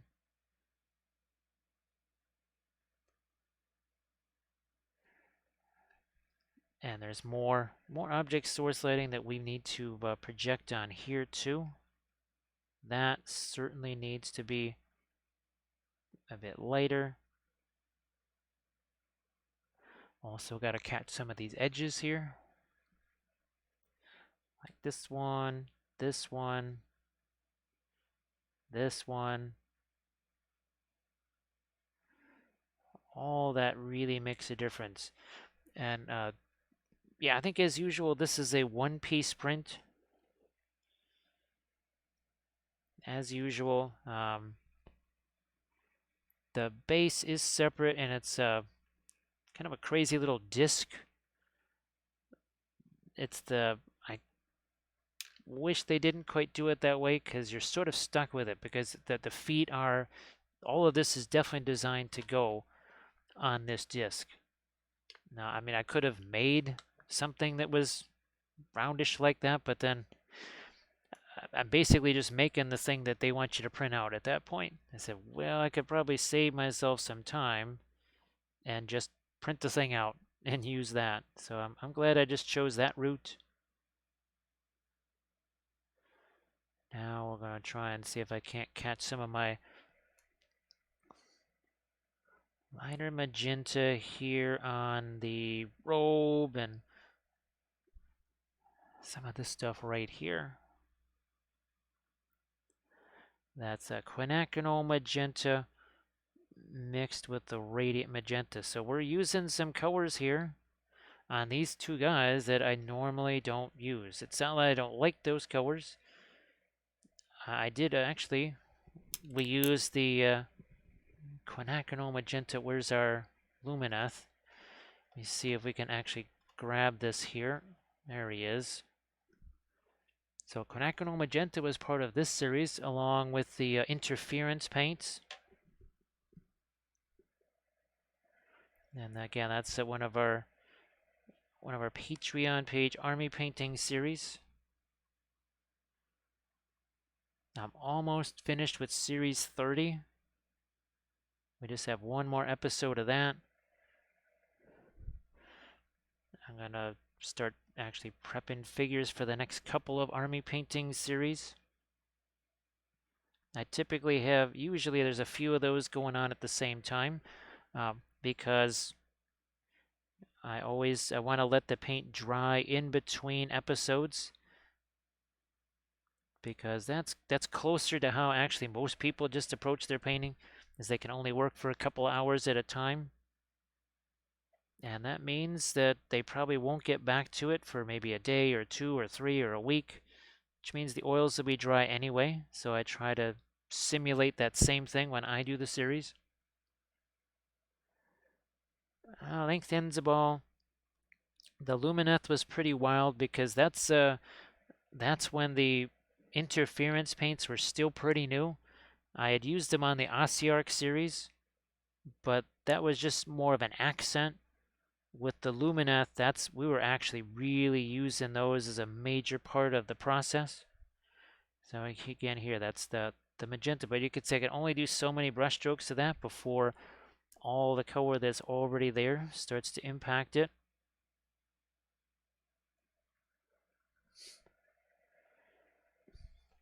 Those, I just call them the sarissas. The guys with the sarissas, or those made things pretty interesting to say the least. Those super long spears, I just called them sarissas. That was quite the challenge to keep them on camera and also not knock everything over every 2 seconds. There, see, look, I can only do so much. So let's say we were doing a whole Lizardman army or something like that. Well, maybe we would do this on this and then let it all dry and then move on to other ones. Come back to it later after it is all dry.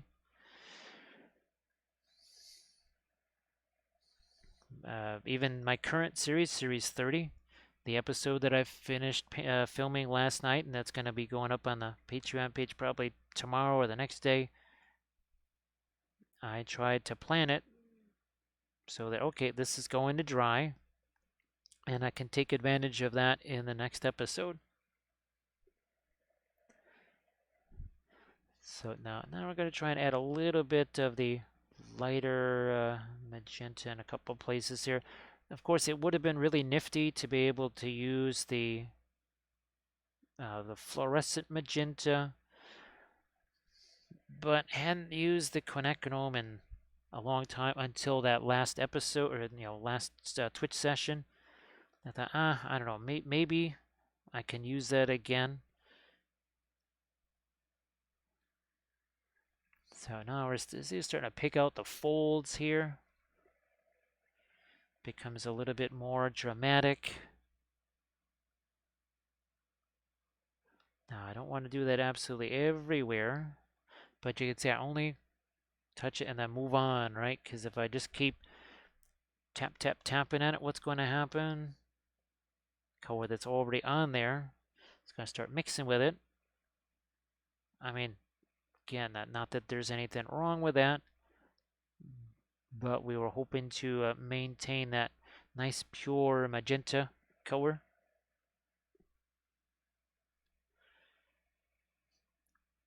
I think we have, just like we did on the other side, we need some light there, some along here.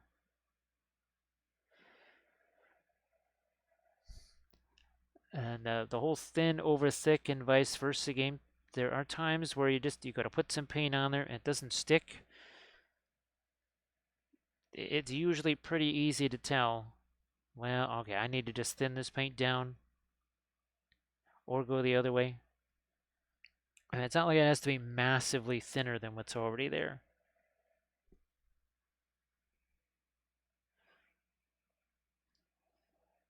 This is also going to need some lighting here. This paint's a little bit on the thicker side. It still sticks because it's mostly just pre-glaze there. And then some of the darker dry brush over the top of it. See if I can get a little lighter magenta just in a couple of spots there. Now that's too light. That's too light. I don't want to get that light. A little more down here. And then we'll see if we can get some of this not quite as bright. Now that's not going to hit there. I just took a look and said, no, that's not going to reach that. We could use those little party flashlights that we've shown several times. So we're almost kind of stippling that on too. A little bit of a freehand trick that we use. Now here I just thinned it down as well. Send it down. There, let me see if I can't get a little bit of this onto his face. There's just so much fantastic texture there. I like to bring out some of that. And I know we've got the red on his hands there, but it might be more interesting if those were almost like a blue or something. But we'll have to, that might be too much. Sometimes you can actually just have too many fun colors all compressed in the same area. Blending brush here.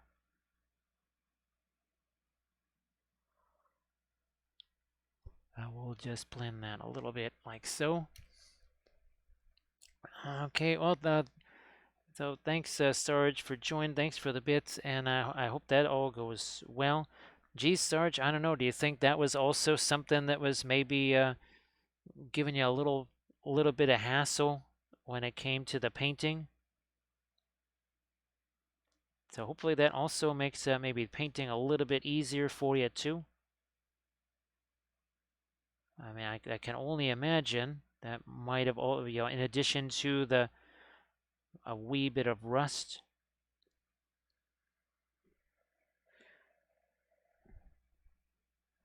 back again, a little bit of the magenta, and now this is the one area I just haven't put that at all.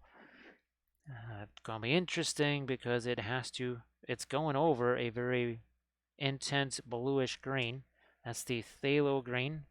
It's another color that I haven't used in a little while. That's why I always enjoy the Lizard Man stuff, because I really get a chance to break out the really intense colors and kind of go wild a little bit.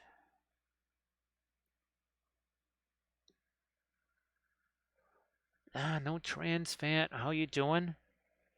So no trans fat. This is we're back to the Lizard Man release. I think it's a Gamma Rising from Archvillain.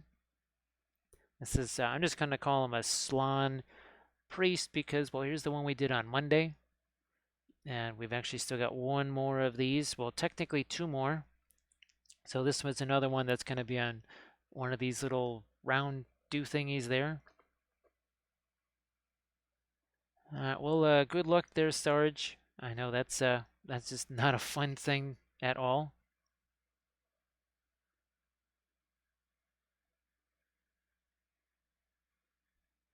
So Doji, it always takes a different amount to get to a pin line wash. These opaque colors here, I think you've seen me, well, even here on the object source lighting, and if you've seen a lot of the object source lighting ones where the lightest light is actually a pin line wash. So you can make any color into a pin line wash, even white, but it's going to take a lot more thinner to do that.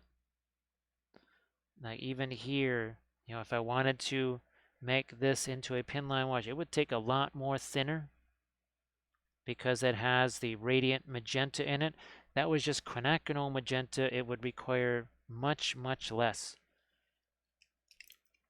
Now here with his hands, I don't know, I want to see if I can maybe get a darker color for his hand. I'm not quite sure how that's going to work without it looking just too magenta. So I'm actually going to take the Fanchon red here. Maybe some indigo. We'll see what happens. Fanchon red also an opaque color. So it's going to take a decent amount. And this is essentially something similar to what we did with the Cobalt Blue. The Cobalt Blue is unique in that it just, for whatever reason, it works better as sort of a glazy color than it does as just a over-the-top opaque type of color. Because it's, well, not opaque at all. Not in the least. So here, we'll do this again. We're going to take the, well, Perline Black, I guess, and some of the, yeah, a little bit of our brown, some of the brown matter. Back over here to some of our, well, magenta color. Doji, again, even an opaque color can be sort of it can be a pin line wash. It's just still going to be opaque because there is a chapter in the book of Wappel that says you can thin colors, but you cannot, or you can thin your oils, you cannot dilute them. So if you have this radiant magenta, even at 95% thinner, it's still radiant magenta.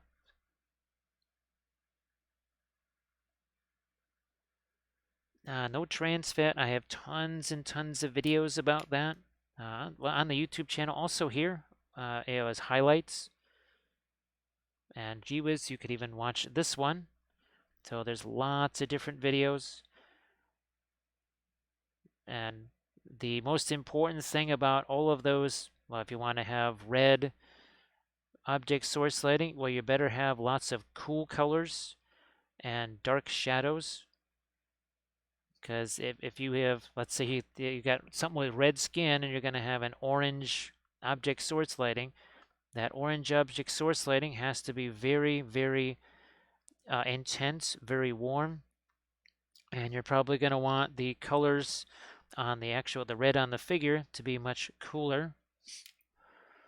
That was even true. Let me see if I can find my Carnosaur here. There he is. So there you see you've got the indigo. That was done with acrylics years ago, but basically it's kind of like an indigo for the skin, so that made the reddish orange that much more of a reddish orange. If you're going to do green, well, like here, the magenta, we're going to have some of the greens down here, something to play off of.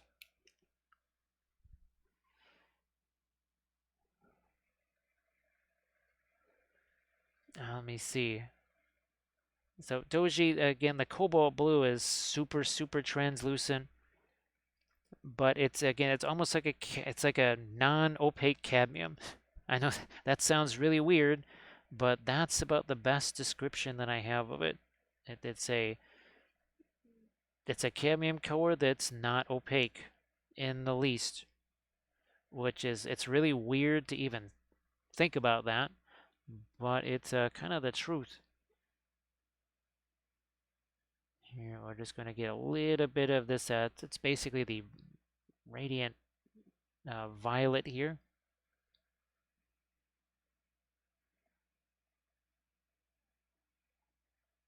And of course, there's other colors that don't necessarily act as well for that sort of a pinline wash. The Terra Rosa is an interesting one because again, that's super opaque, but that's why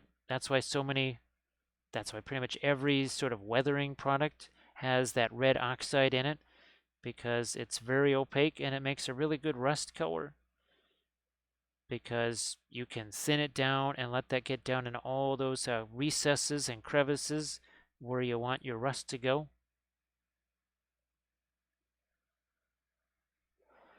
All right, we got some more of our, yeah, we'll just hit that. It's getting the radiant violet there.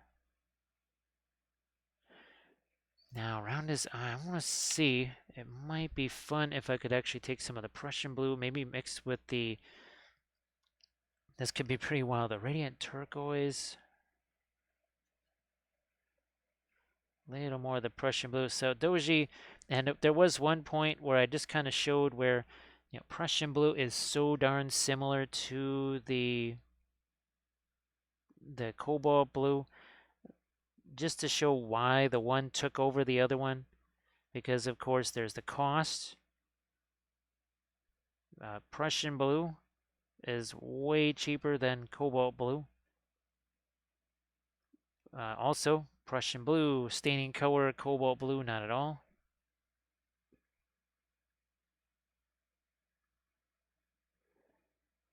Yeah, Doji. Now, of course, as we know, they fib, right? Because what is it? That Italian Terror Verte that was listed as semi-opaque, and it barely is semi-translucent. It was just shocking the difference. So just something to think about there.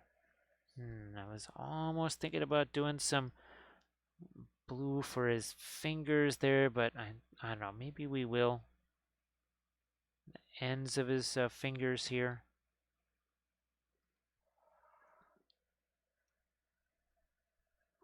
Thanks so much, Armored Wolf, for the link to the Patreon page.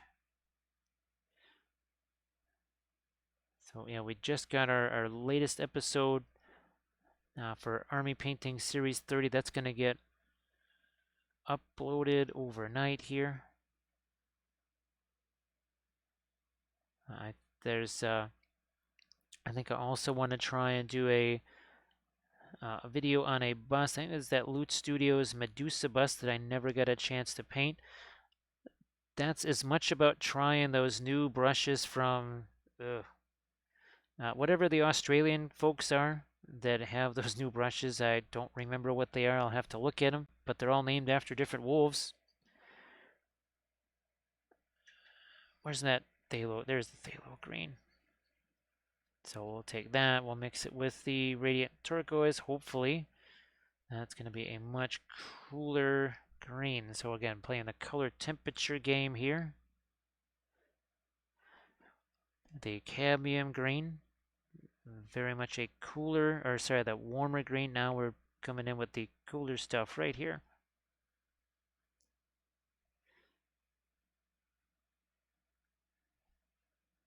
Maybe that, I'm just gonna, I was thinking of doing that with the filbert brush, but I think we'll just keep going with this. All I'm gonna do is just plop this down, and then we'll just take a blending brush to it.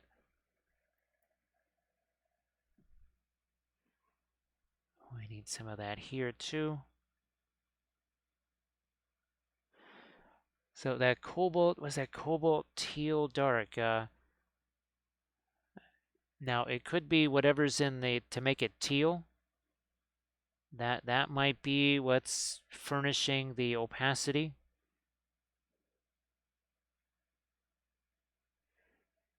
I mean, just like here, it's the radiant turquoise that's making the phthalo green look lighter and opaque.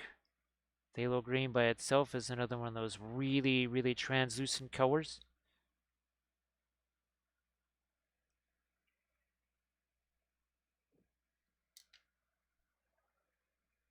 Chronicle cards. Thanks, Leaf Painting. And there's a bunch of different brushes in there. We'll give it a shot. I have no idea what to expect. They might be fantastic. They might be no different than the 30-cent craft brushes. They could be worse than the 30-cent craft brushes because that's happened a lot. So many people have sent brushes here. So few have survived. I was actually in a, it was a Google Hangout. I'll tell you how long ago that was. And before their very eyes, with this very same setup right here, I just showed them, said, well, look what I can do with this 25-cent craft brush. Here's your $5.50 brush or $6 brush. I said, so which one would you choose? There was silence on the other end, for sure. They weren't expecting that. And that's happened multiple times.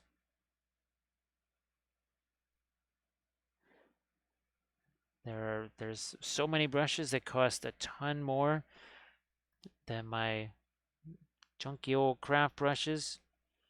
And the craft brushes outperform those regularly.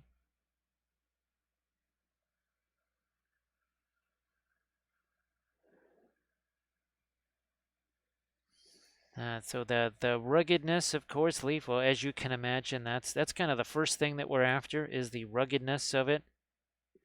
Because I'm imagining those things are not cheap. So those are not cheap brushes, although I guess they are maybe trying to come out with a line of brushes that aren't quite so expensive.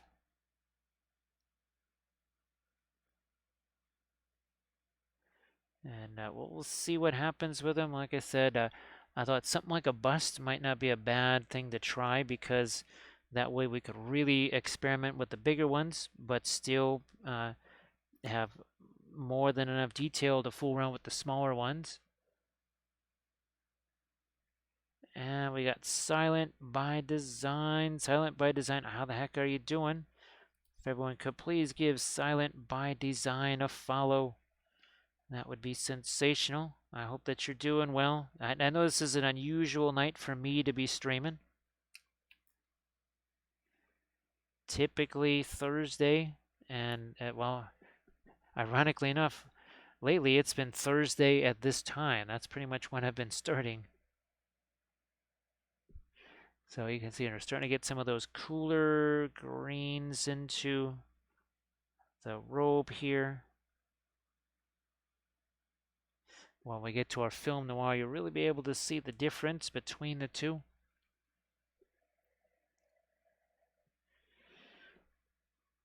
Now over here, I have to also pay attention to, we've got all the magenta from our light source.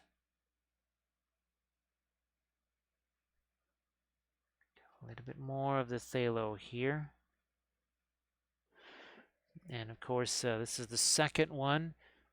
So this week is kind of all going to be about the Agama Rising Slaan, which sounds weird when you say it all at once.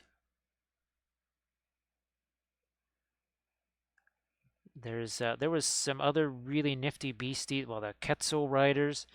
Don't be surprised if those are equally as wild with the fun different colors. That also, I think, see if we can do something maybe with our. I'll just take the. I don't know, maybe we'll play around with. Oh, let's play around with some of this. Yeah, okay, the Egyptian Violet and some of the Radiant Blue. I know that's one of. I think it's one of Grimm's favorite combos there. So we'll do that in honor of Grimm, who. Again, he hasn't been able to join us because he's got lots of things going on.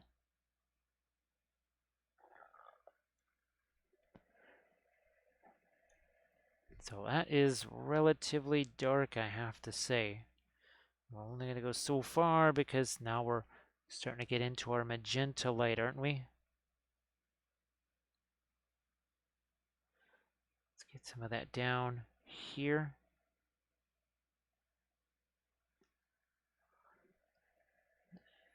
It's kind of funny. This almost has a bit of a, in some ways, like a samurai look. The way this is tied and the way well, given the shape of the character itself, the Slaan, and a top knot there, has a little bit of the sumo to it.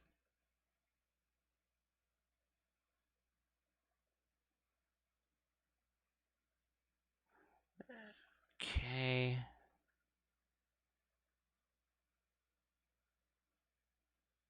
Ah, there we go. And this is it's another type of contrast, right? We have all the warmer magenta here. This purple becomes more of a blue. The Egyptian violet by itself is sort of more of a bluish type of thing anyways, and here we just kind of enhance that a bit.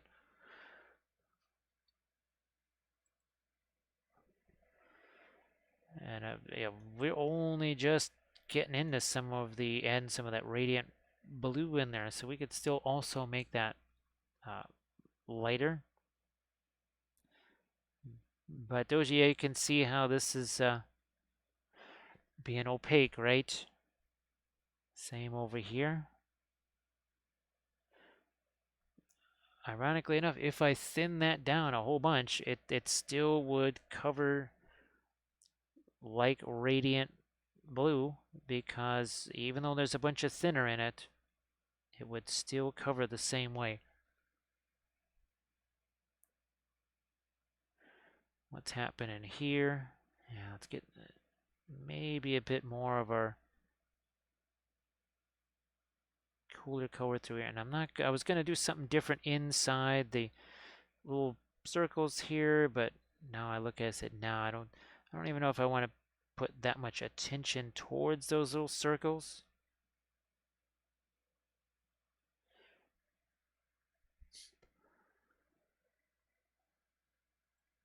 So Silent by Design, I hope that you've been having some fun, and now you weren't going to be streaming later tonight, were you? So normally I stream on Thursday, but this is I think there's going to be a substitute Thursday here. I also need to, well, all of these guys done. So again, this is this might be the Saturday one or Friday.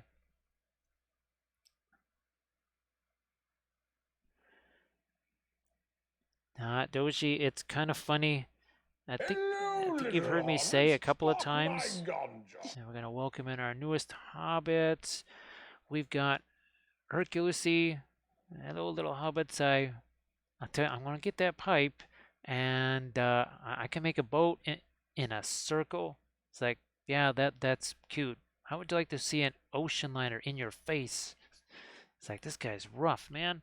So thank you so much for that follow, Hercules.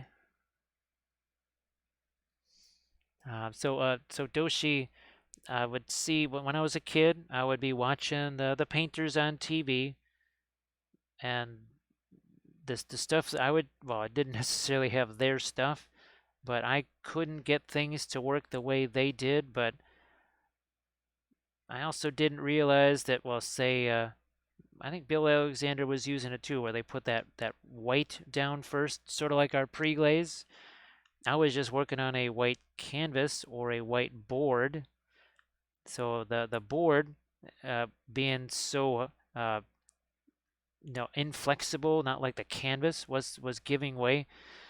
Yeah, that made things all kinds of difficult for me, and I didn't understand what the heck was going on. And then later I realized, oh yeah, I was never gonna get the same results they were because I didn't realize that I had to also think about the surface itself. There's always so many things to discover.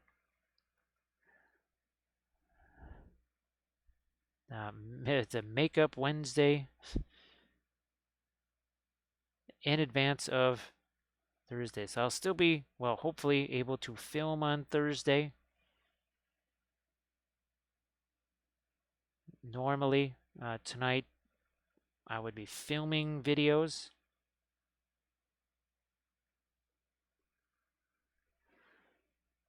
but we do what we can when we can here. Let me see if I can't get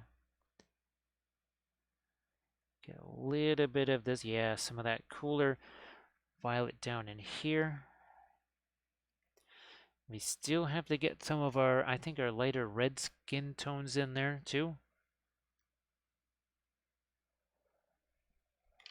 Creatatron. Yeah, I always like to have the references up there, right? Because those were up there when I was doing this guy, and it just sort of jogs the mind a little bit, right? It sort of well, that's another way of avoiding the whole blank canvas syndrome, where you have something that you can work from, and even if you don't do that exact thing, you have a little bit of a head start. You say, okay, well, I can maybe go in that direction. You can almost kind of choose them. Well, I can go that direction. You have other references, and you say, okay, I'll just combine this with this. And I'm just going to, there's a blending brush that I can use. Do something like this.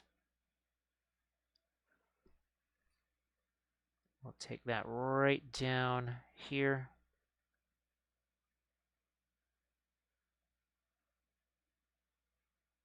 Like that.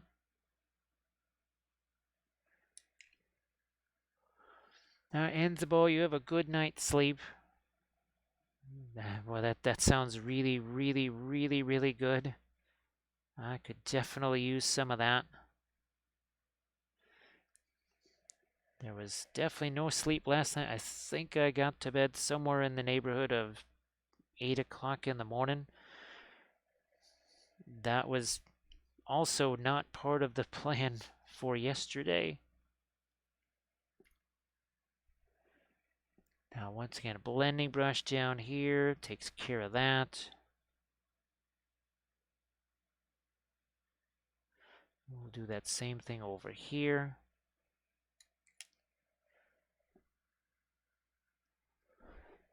Thanks again, Ansball. Nice to see you. What am I gonna use here? Do I just gonna use the phthalo green? I think I might let a little bit of some of our darker green there. Some of that darker green, the perline black. And we'll try and do a little bit of cleanup here between all the magenta and everything else that's going on. So our old lizard man army with all the different skinks. Oh my goodness, yeah, there was so many different poison frogs represented, and the skinks and my chameleon skinks.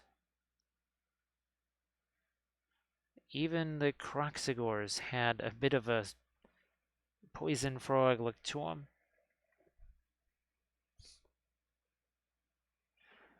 Now, I have no idea what the Conquest folks are sending this way. What is it? The Orc faction. They are riding around on the raptors or something like that. And those have lots of feathers on them, so that could be another instance of some very bright, intense colors.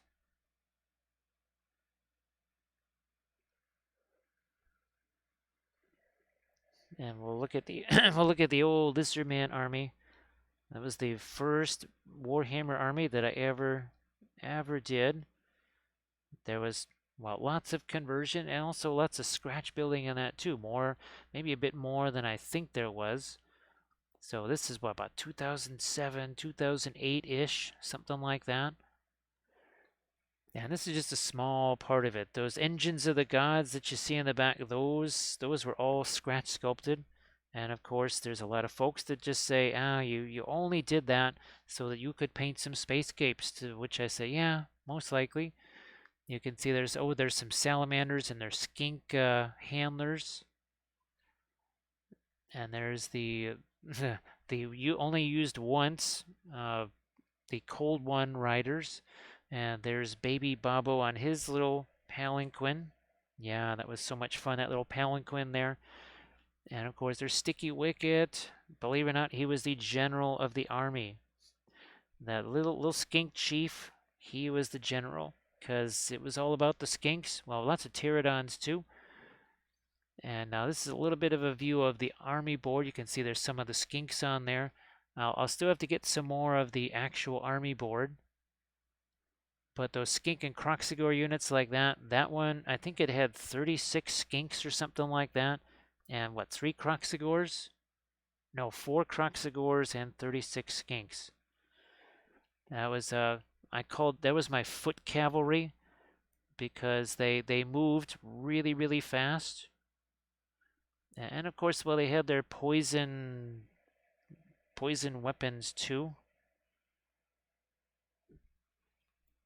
And well, of course, that was that the 7th edition? Yeah, the Croxigors also caused fear or terror or whatever. I know there was sort of a gradation: fear, terror.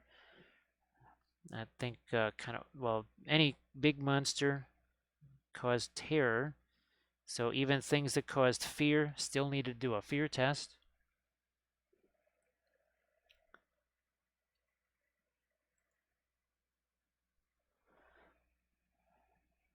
And here, well, let's get maybe some of these darker greens here as well. Yeah, why not? Get still some of the Perline black. You know what? I think I should probably see what I can do about this edge right here, just to, again, get some darks in there.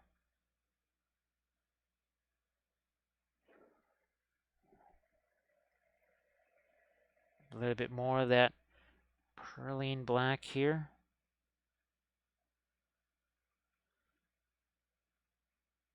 Yeah, there's a little separation from that.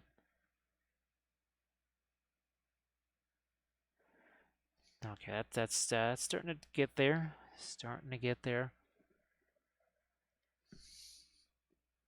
Let's see what happens if I use a little bit of that here too, just to see a little more separation, some hard edges there. Draw the eye in.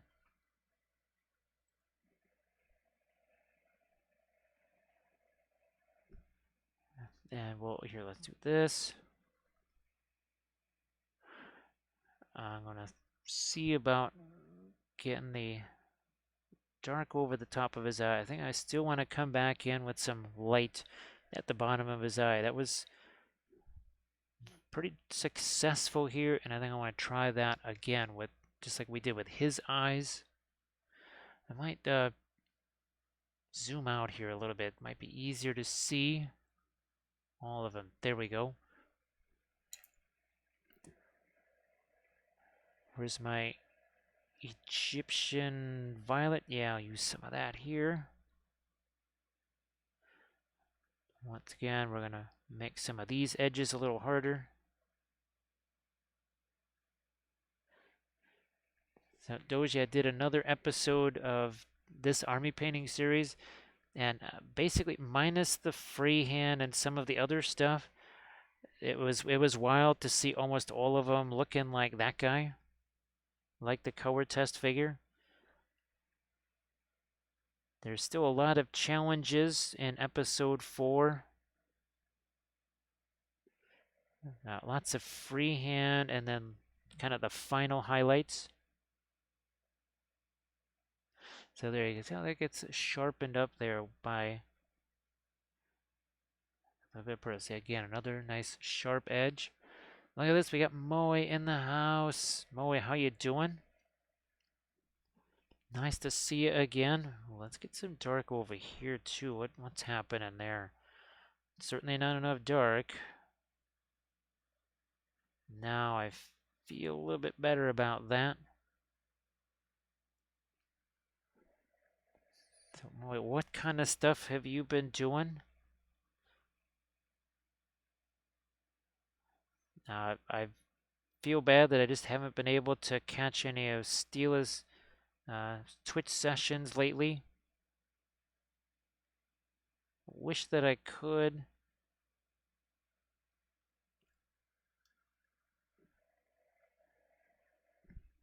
We'll get some more of that darker. Again, that's the Egyptian violet. We're going to put that in some of our shadows here again. And actually, Doji, this is another case of this is pretty thin. I want to say it's at least a 60-40 mix of thinner to paint, possibly as much as almost like a 65-35 mix of thinner to paint, but even though it's not an opaque color, it still covers in limited places. So two of the octos got some magnets there. Oof, that was something I never got to do for all the Adepticon stuff, which turned out to be very painful because boy, it made getting stuff back and forth really difficult, far more difficult than the original plan was. Love me magnets. Yeah, I just basically had to use a bunch of toilet paper and bubble wrap and just chuck things in boxes, which made things take up even more space.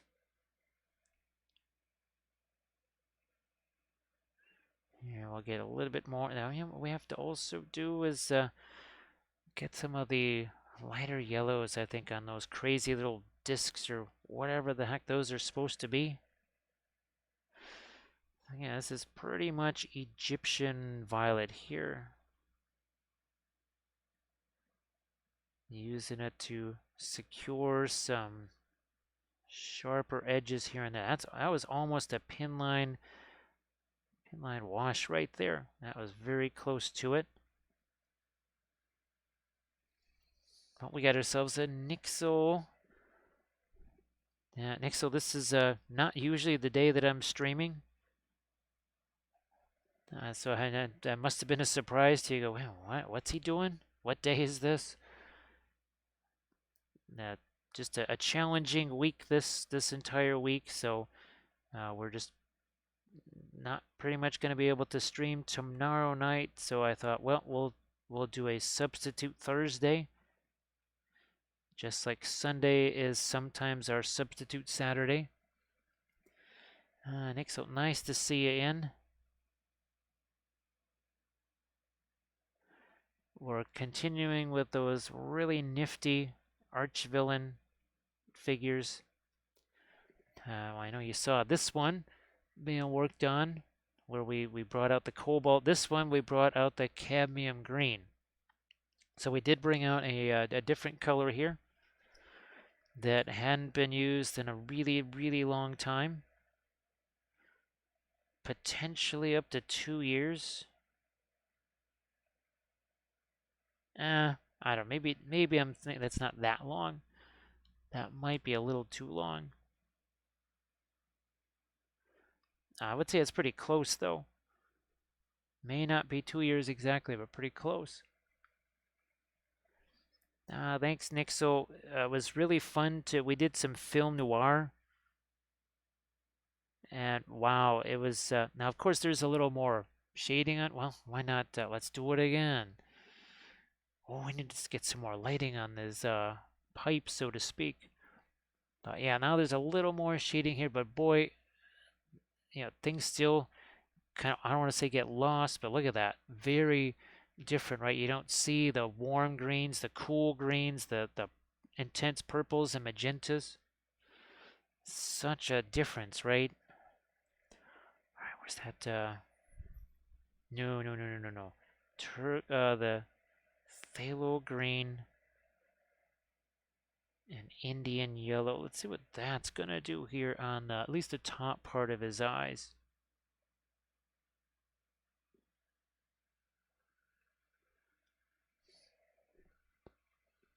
Thanks, Bowie. Yeah, well, absolutely love the. Yeah, let's see. Where's our motto? Where they are. We did 4 of these guys, and we're able to do 4 really fun color schemes on those. So there's something about these guys that just entertain the heck out of me.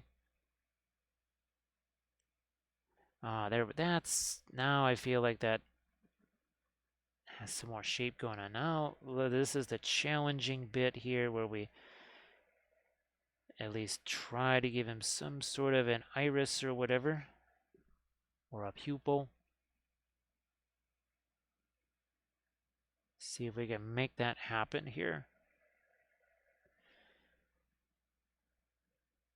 So some of the dark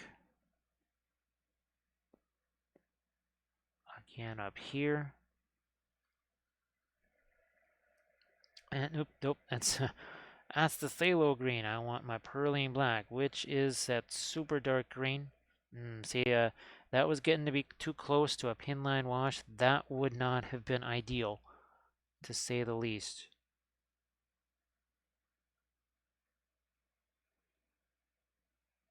That didn't quite work out the way I wanted there. Let's see if this one does. So that one, closer to what I was looking for. Doesn't always work out.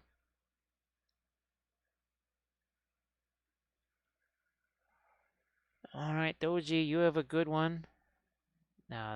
Thanks for joining me here. I'm hoping that I'll still be able to do my Friday stream. That, who knows, that might begin a little bit later than usual.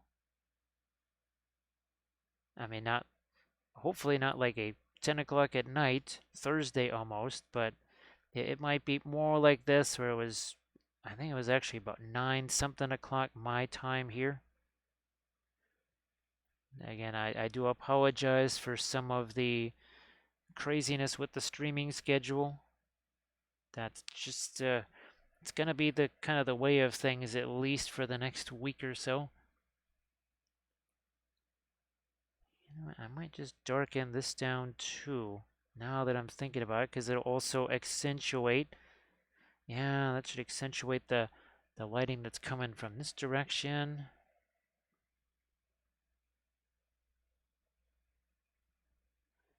This is also, we're gonna need to get some, I think, a little bit of our source lighting on here. We have the darks are definitely in place. Let's see if we can lighten that up a little bit now.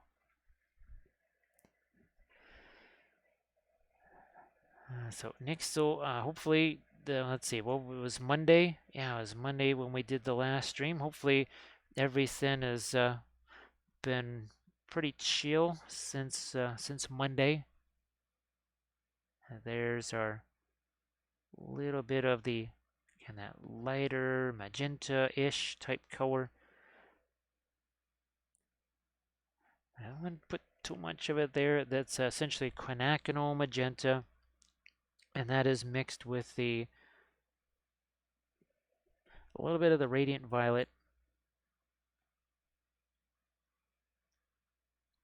You know what? I probably need to just get more of the magenta out here. Even on the skin tone. I don't want to, if I do too much there, it sort of nukes all of the shadows. We don't want that. See about the, oh yes, you know what? Around his fingers, why do we not have more of the glow set up over here? We'll fix that. We'll make a change here. That's what's so great about the oils is it makes it so easy to make those little adjustments, those little changes.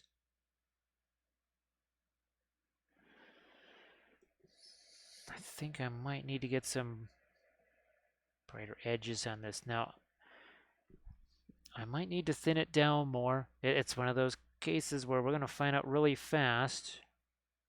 Yeah, so it was just the right consistency. Not too thick, not too thin.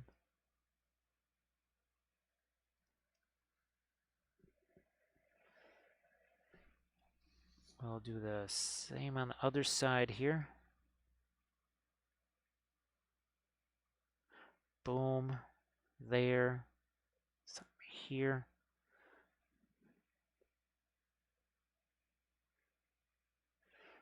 And just a little bit of the lighting over here. Not again, nothing crazy. I think I probably am going to want more of the magenta here. You can see we're going to stippling that on. Oh, and by the way, this is 2.5 hours. 2 hours, 36 minutes right now. And this was nothing but primer 2 hours, 36 minutes ago. There's a wee bit of color on this, I would say. We got the object source lighting. So all that happened really quickly.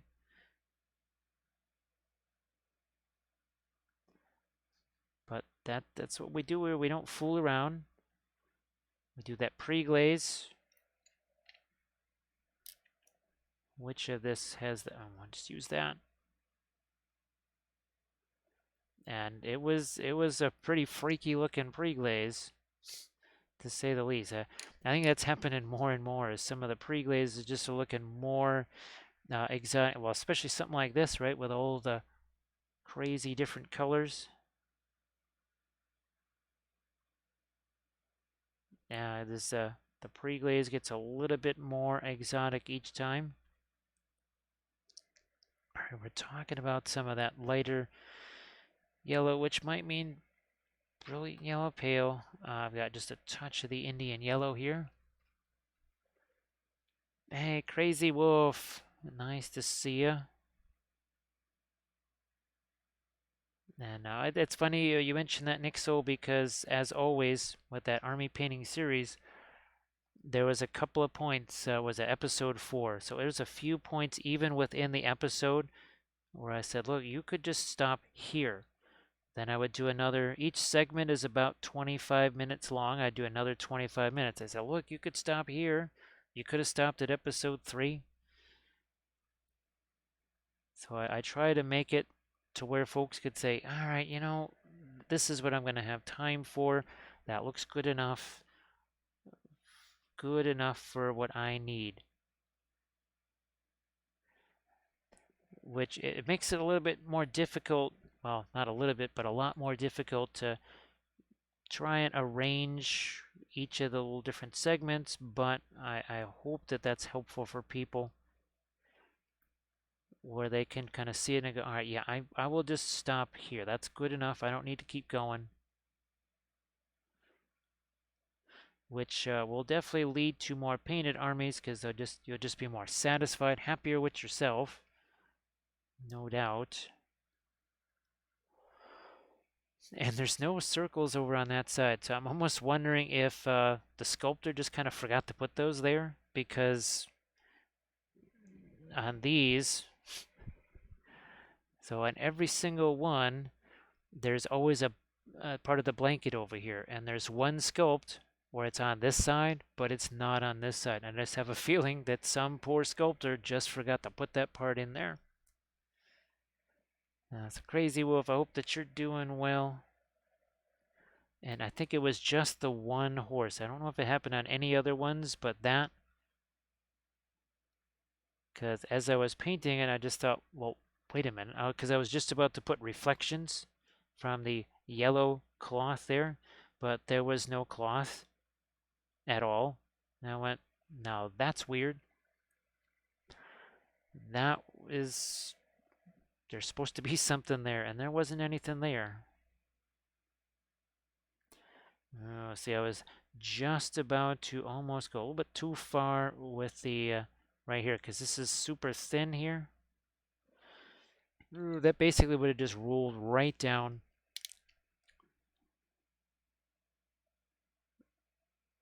into that area, and I just said, nope, that's not what I want. So I'm just going to take some of that away. Where you can see we did a little bit of our blending brush to that.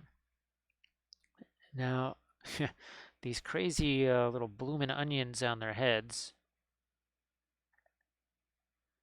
they're some of the hairiest froggies I've ever seen.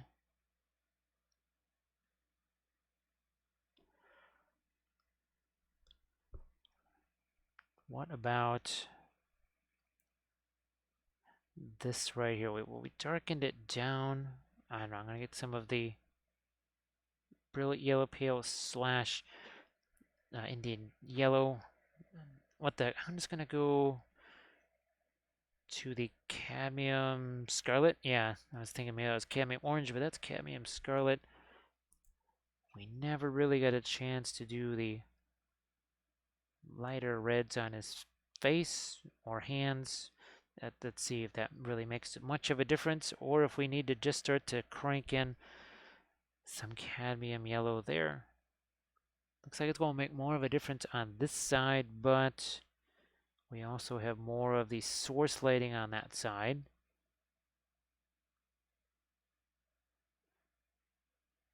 I take away a little bit more of the blue, and that yellow certainly doesn't need to be there. Now we got ourselves a Valendar the Red. Valendar the Red. Now everybody please give Valendar a follow. And Valendar, well, I saw your Instagram post today. That was looking nifty, but I know I've seen your last 2-3 posts there. If you want to share those in the chat so people can see the nifty painting that you've got going on. I thought there was one, I swear it was maybe 3 days ago you posted. Maybe it wasn't that long. That was definitely a fave. I really enjoyed how that one came out.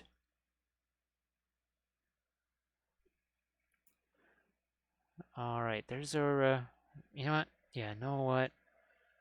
You only live once.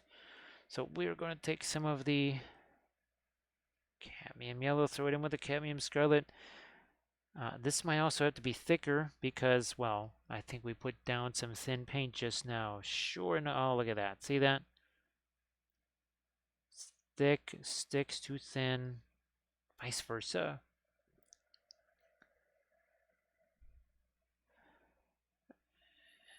And now, I didn't get a chance to, unfortunately, read the text that went with it, so I wasn't sure how far along on the project that you are. If there's more within that band of figures.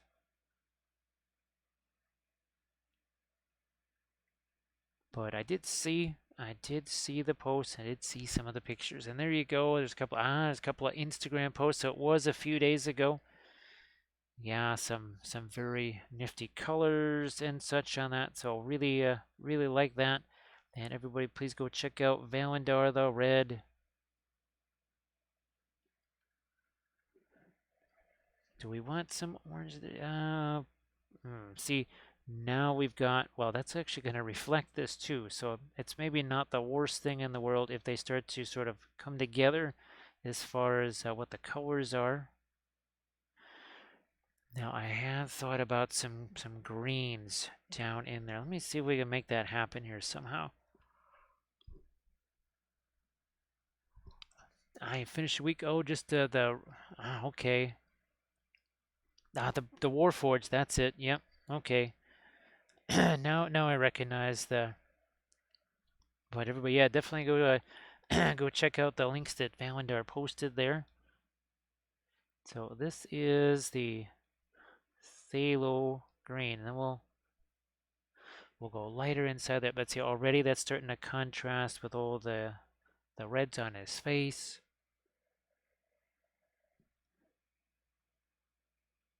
I think initially I just chucked in some of the, probably just the Egyptian violet maybe. Well, Egyptian violet perhaps even mixed with some of the, maybe a little bit of the Fanchon red. All right, let's go with a lighter green. You know, I might carry some of the cooler phthalo green up there, which we've got sitting right over here. See how this works. Color goes somewhere, it must go everywhere, right? Why not here? Minus that piece of fuzz. Yeah, and that will provide, I do think it's going to be a nice little bit of contrast here. Uh, that is really thin down. That is very thin down because the paint that's already on there is pretty thick, I have to say. And the paint's always going to let you know. People say, well, how do I know when it's too thin or too thick? It's like, well, if it doesn't stick on there, then it's one or the other. It is going to be one or the other. You'll just have to figure that out.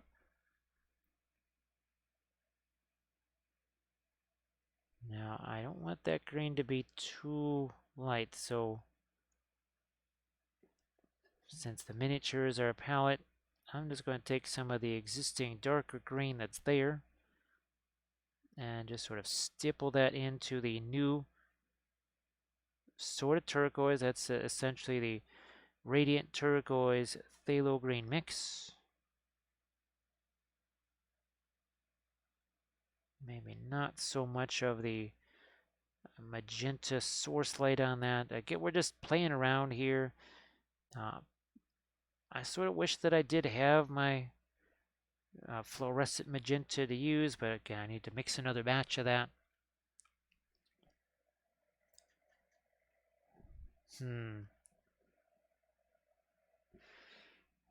What's going on with this line here? So there's a fold right there as that cuts across. It makes it a little bit interesting.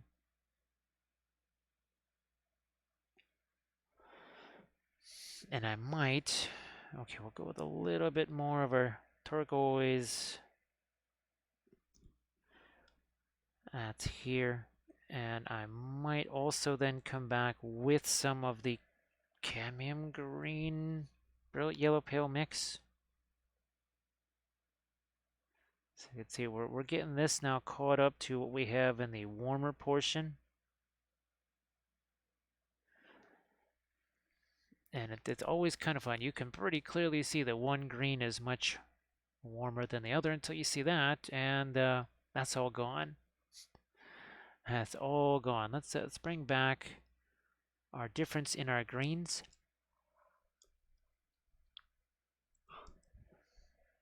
So I'm going to stick with the turquoise a couple more times here. And then I might just come back in with the, well, I almost said radiant green, with the cadmium green. Yeah, if you don't want to be shelling out cadmium green bucks, which that's kind of what I would advocate, you could even do something like the radiant green and Indian yellow. I think that would be a pretty close approximation.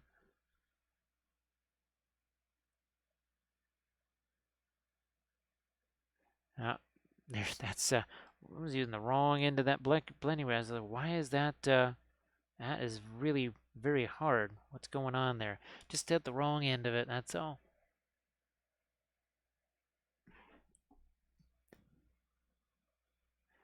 And I think, yeah, I'm gonna, oh, definitely will have to get some more of my lighter cadmium green down in this area here.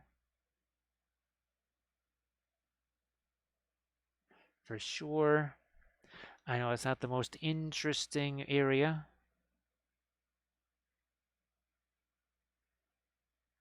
And of course, what was the first thing that we tackled? We tackled the object source lighting area.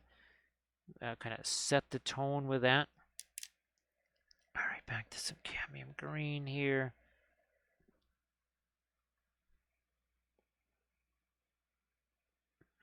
And that might even just be a little bit of a stippling there. I'm going to make it thinner. We'll make it thinner. We'll see what that does. Might even also throw a little bit more of the brilliant yellow pale into that. Ooh, that's going to be too light, I can tell. Well, maybe not. Maybe not as much as I thought.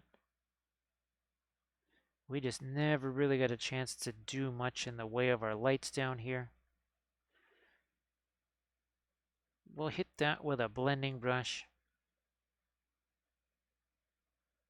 So I didn't really need to mix a color, right? I mean, this is oils. I can just throw something on there, take that blending brush, and poof, there it is.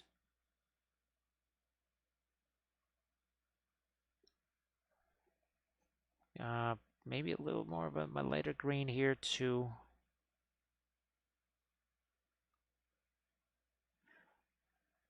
That's got one extra little fold in it, so maybe not much more. This kind of stopped short of where it needed to. I think that's a little better.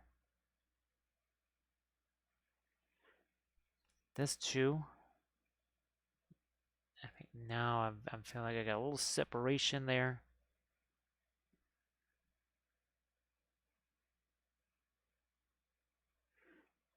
This over here, right in there, same thing. Same thing. Cadmium green there and there. A little up here. And did you see me mix anything? I didn't mix anything at all. I'm just taking the straight up cadmium green and just plopping that on there. Then we're mixing it in. Because we can do that. Now what I might also do for fun is try and sneak a little bit of that green into here. It's very cheeky, but makes those more interesting, and it also ties this together, doesn't it? And when you look at these, again, the eye's not going to look at it and say, oh, look at that cadmium green right there. It's going to notice a little bit of color harmony, a little bit of a reflection, bringing one color into the one color, color goes somewhere, it goes everywhere. That sort of idea of color harmony, really important. But I mean, especially where you're thinking something might be a shinier surface like metal. Back to our lighter green over here. And it's been a little while now. I don't know, maybe 45 minutes since we last really intensely worked on this area. And I think you could see that the paint sticks there a little bit easier. That's what we always talk about. Give that paint just a little time to set. It's not dry by any stretch of the imagination. It's like bread in the proving drawer. You make your dough for your bread or your cookies or whatever. You're not going to just usually not going to shove that in the oven straight away. You're going to let that prove for a little bit to set up. And that's the thing we like to do also with the oils.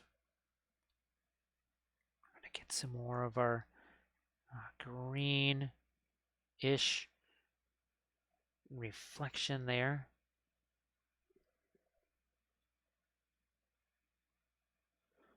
maybe a little down there. I don't know.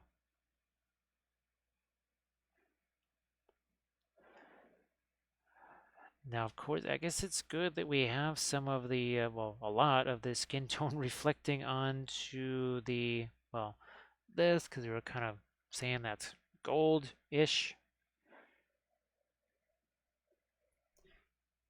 So too, I might be able to go a little lighter there. Let me see what happens here. Let me see what happens. Here's some of our, it's almost white. It's not quite there. It does have a little bit of the radiant magenta in it. Oh yeah, we can't see that. We can go just a smidge lighter there.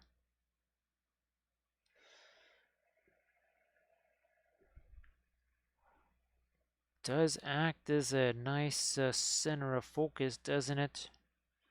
It's a center of focus with the object source lighting, and it's always kind of an easy takeover there of the eye.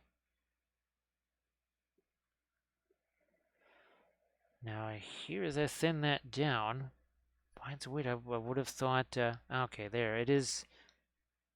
That was just at one point where I said, that should really cover a lot easier, but yet it's not doing that.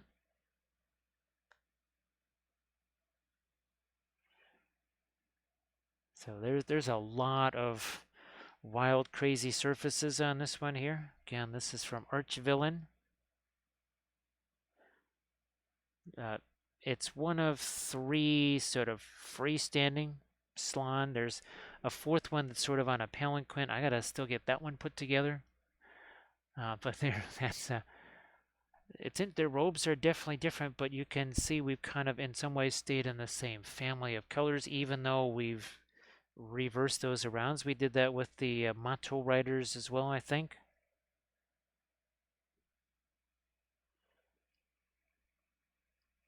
I'm looking at doing a couple more really intense edges here and there. That's weird. The darker areas kind of got down into the center of that, so I think we got that cleaned up. So again, this is white here that just has that itsy bitsy touch of the radiant magenta in it.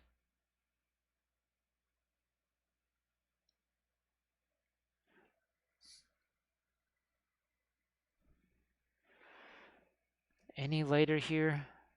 I don't know if I want to go that much lighter there, but I do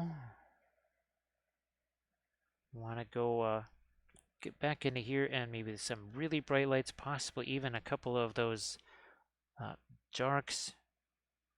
I might, oh, I can zoom in. There. So zoomed in a little bit for you. This is about a bunch of hard edge surfaces that we want to really get these edges going. Because some of them just not all that hard of an edge. And there we're just gonna, I think, let some of our lighting hit that too.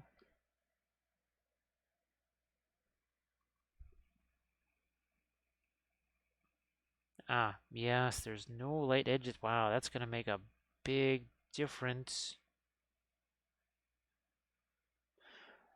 That down there, that really is gonna jump up that idea that something is glinting off of the metal, which will just make it look more like metal because, well, glinty, right? Glinty fresh.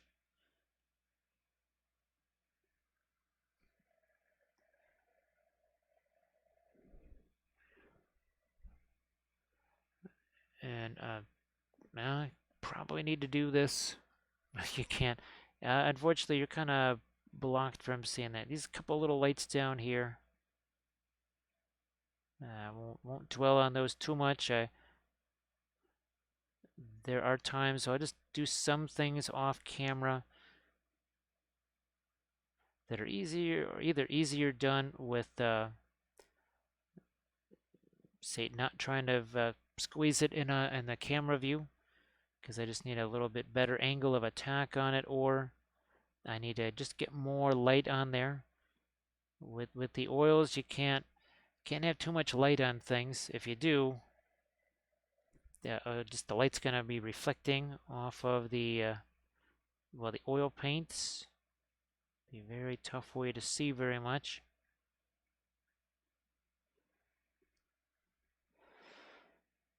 Okay, I think now we're really starting to get the little bit of glow on that. Let me see what I can do out here. I feel like I might want to catch just a slightly lighter edge on the robe here. I'm not sure if that's really the case, but it's just in this area here. I guess I have to go thinner. Because I tried putting the paint on there, it didn't want to stick. Well, now it does. So it's just needed to be a little thinner. Yeah. I mean, here, this we were just trying to hit this with the dry brushing at first. All right, now that's gonna get a bit more of the magenta. That was starting to look a little bit too much like a cool color there. All right, so that helps a lot on the cloth. Any more up here? Do some there. A little more over here. Now, I'm not looking to completely wipe out that sort of phthalo green that's there.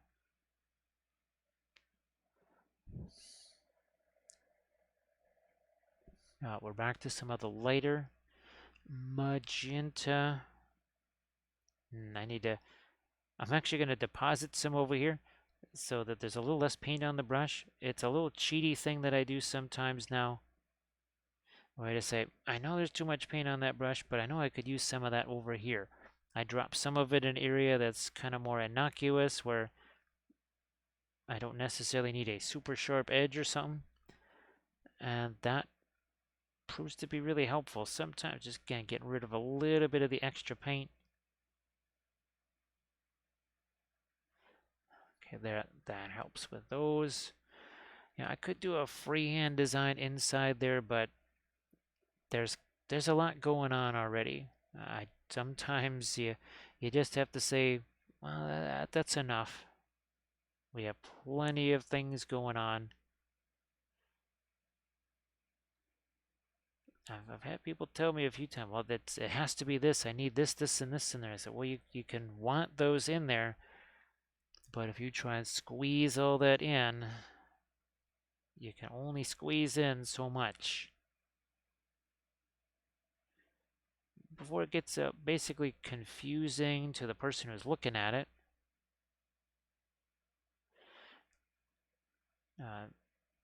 Something that would normally be an easy shape to see becomes kind of challenging to the viewer anyways.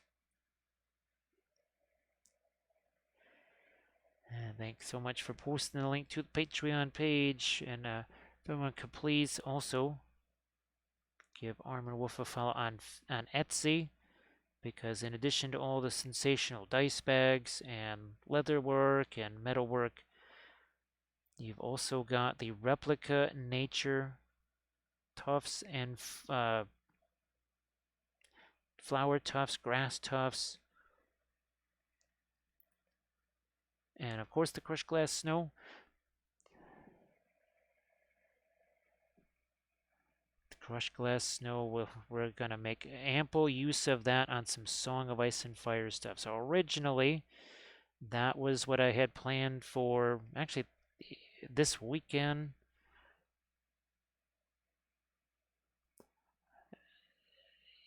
If I can get these done and Hello, sold and little such, hobbits. Spark my ganja. then we might be able to do that on Saturday as we welcome in. Well, this is not Song of Ice and Fire. This is Creatatron. Thank you so much for that follow. And So, you know what? I got another guy that maybe wants to participate in your smoke blowing contest. He's like, oh, let me guess, it's a Balrog, right? It's like, how do you know about those things? Geez, everybody knows about him but me? What's going on here? Well, of course, Gandalf knew about him. You know what lurks there. Oh, where's there? Yeah. Like, yep, that guy knew, he smells really bad, doesn't he? Well, he sure does. Yeah, that guy, he knew what was in Moria, but I kind of scared him off of the mountain, right? Dumped some snow on the hobbits. It's like, whew, yeah, when that other guy is around, boy, there's a fell something on the wind. Might go a little later, red down there. I'm not sure. First, though, we're gonna take this. And yeah, thank you so much for that follow. That's appreciated. Now, the last thing I expected, I don't even know what the topic was, but it was just some sort of a news, some kind of news organization, and somehow they got the expression "spark the ganja" was mentioned, and that's not what I expected on a news channel there. Well, it was more of a they were sort of in a busting the other person's chops personal segment, but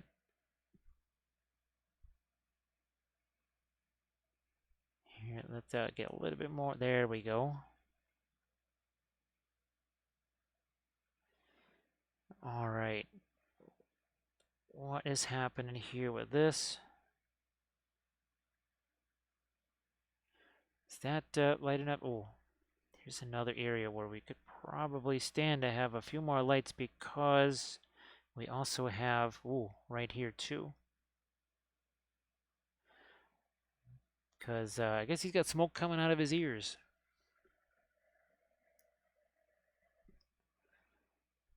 And let's get a few areas of light into there. This thing, we never really did extend the rest of this like that. And I'm going to grab some fresh stuff here. That's going to go right in there.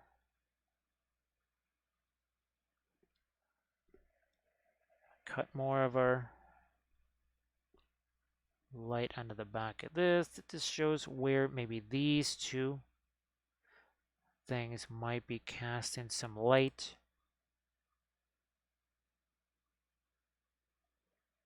Oh gee whiz, yeah, we really need to, there we go.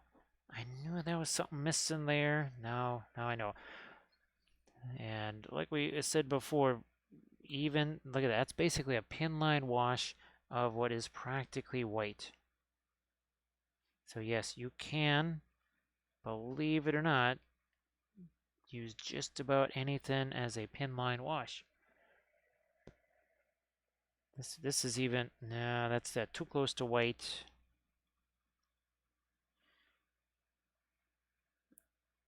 I don't know if I want that much light reflecting on all of this stuff. Well, this'll give me an answer too. Taking the brown matter and the Egyptian violet. Where are we at here? Because these edges got all kinds of mushy. We're going to unmushy these edges here. Bam, there we go. Yeah, that is a little bit cloudy. So we clean that up.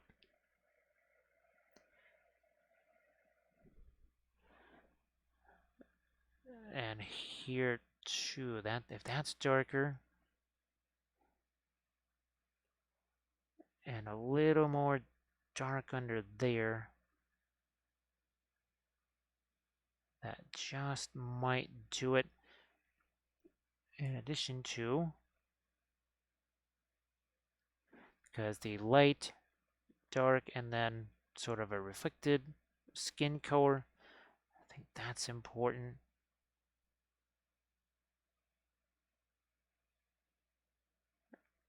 And we'll get some of that same dark in here. Gosh, we have to figure out what do we want to do with this stuff. Let's look at our other guy. I think we did go. Yeah. I guess we go a little bit lighter. So that was our Monday stream. Yeah, that was our Monday stream. I try to save all of these, like I said, as highlights. Sometimes they end up as YouTube videos. The latest YouTube video is actually just, it was part of a session session where we were doing the freehand. Actually, it was on this guy. So focusing mostly on the shield right there. And then some of the other elements. I think even the purity seals too. And that's the latest video. Just James Wappel on YouTube. There's a ton of tutorials there. There's going to be another one soon. We're actually going to be filming that tomorrow. So that's the Radiant Violet. Radiant Violet. Yeah, we're using that to highlight this rope or hair, or it could even be some kind of reeds. I see we actually did get a little bit of our green onto this at a certain point. Now, I know this is it's not the most interesting part of the miniature, but still has to be done.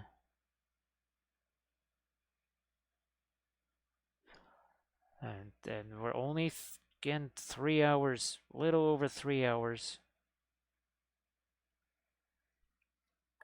And it was just what was the primer color here? It was the camo green or olive green mixed with a little bit of the, it's either light flesh, no, it's the, I think it's called neutral or neutral sand or something like that. I don't know. Can never remember what Ken names those things. And well, the names have also changed too, I think. So extra confusing. Nah, that was a better blending brush move right there. Now I have to say there is a little bit of the, there's a little bit of brown matter that's also mixed in with this magenta or the violet here. Again, that's the Radiant Violet from Gamlin. We've been using the turquoise, the blue. I don't think we actually haven't used the green. We've been using the cadmium green instead. I still think that the Radiant Green mixed with even just the Indian Yellow, that's probably close enough to a cadmium green. You could save yourself a bunch of money. And obviously those two colors could be used for many, many other things.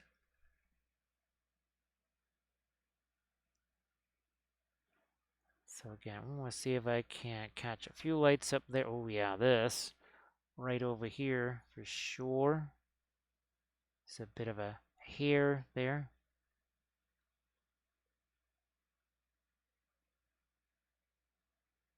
Okay. It's an awful lot going on with these guys, I have to say. They are very fun. I have to figure out what the heck happened to all the rest of the parts of the one Slaan who's kind of being, he's either riding around or he's getting carried around on something. I could swear I printed out all the parts of him.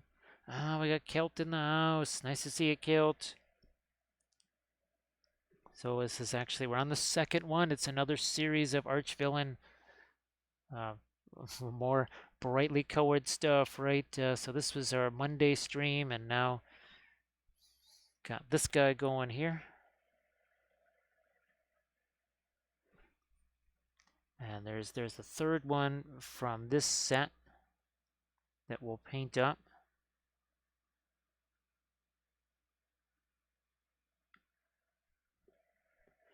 Oh, yeah, let's get this too.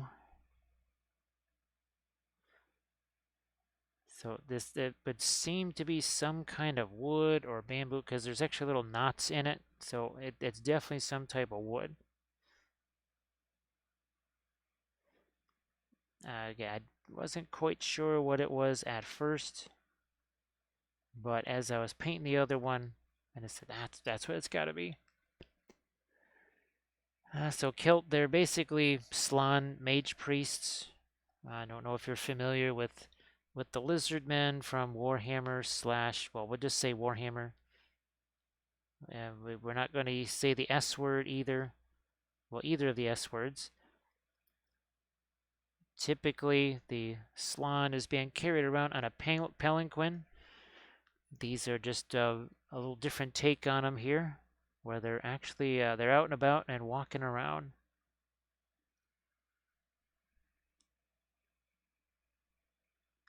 We kind of also we've been doing the very bright skin on them, sort of the poison toad, poison frog skin in a way. That was a favorite theme of for my lizardmen. I really enjoyed that.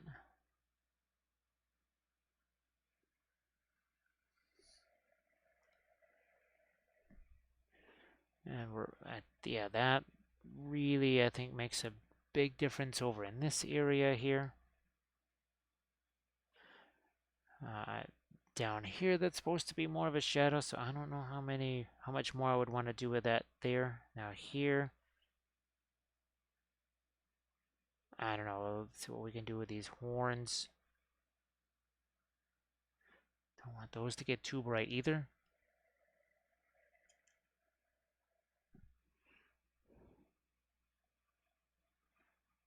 There, that's nice. Well, let's get the up here. Almost forgot about this area. I could use some more lights. We've pretty much been just sticking with that radiant violet. Of course, there's a little touch of the brown matter in there.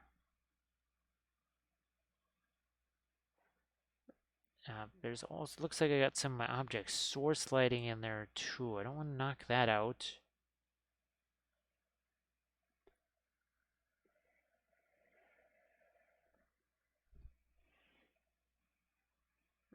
And we'll go this, yeah. Here, I think we can lighten that up a little.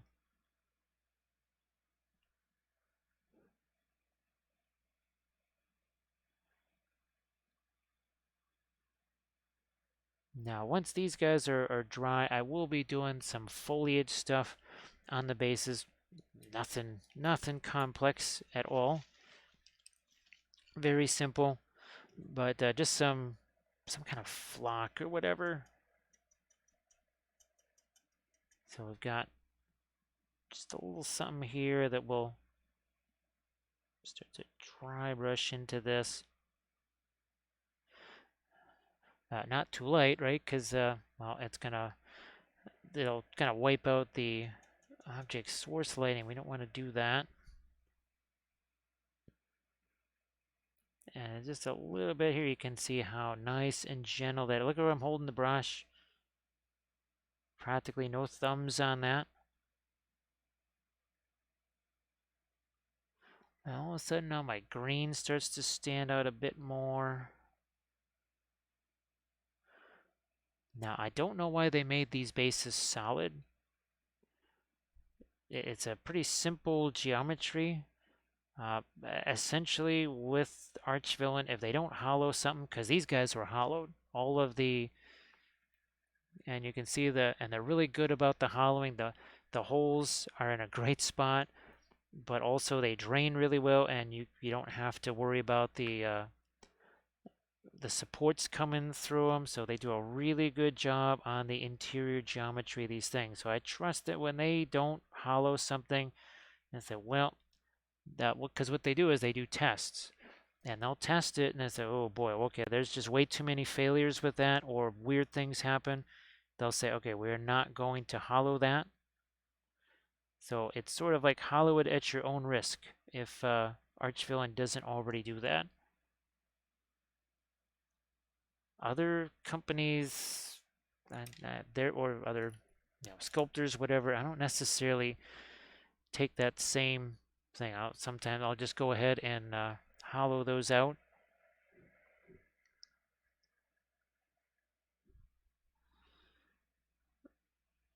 So that's, again, that's some of our lighter phthalo green, because it's been about 30 minutes or so since we last touched that. It's pretty thin, I have to say. And we're still using that little bit of a stippling action here. And again, the idea is to bring this cooler green all the way up here, right next to all that, the juicy reds even. I don't know, the blue doesn't quite have the impact that I want, so I'm actually taking this turquoise here. A little smidge of turquoise.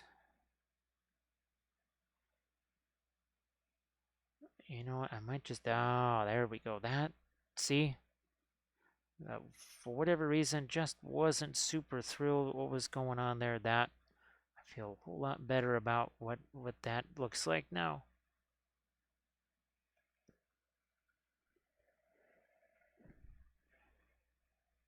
Now this side, we need to, I'm going to try and do the same sort of thing over here. Might need to come back with some of my darks here. Let's see what happens.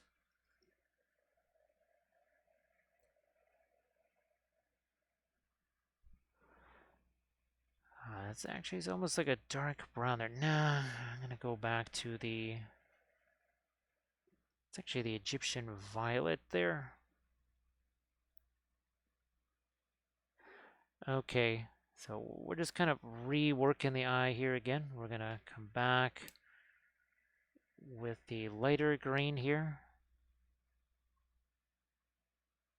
Bam, there we go. Yeah, we just needed to kind of refresh and redo this here. That already is a big, big, big improvement. Sometimes you just got to give it another shot. See if we can get that pupil in here. Not, I don't know, maybe that's not thick enough. See? Thicken up the paint, it sticks there. Boy, that eye is way, way better than what was originally there. So that's more like what I wanted to see. I'm also going to try and darken this part of the horn or whatever that is.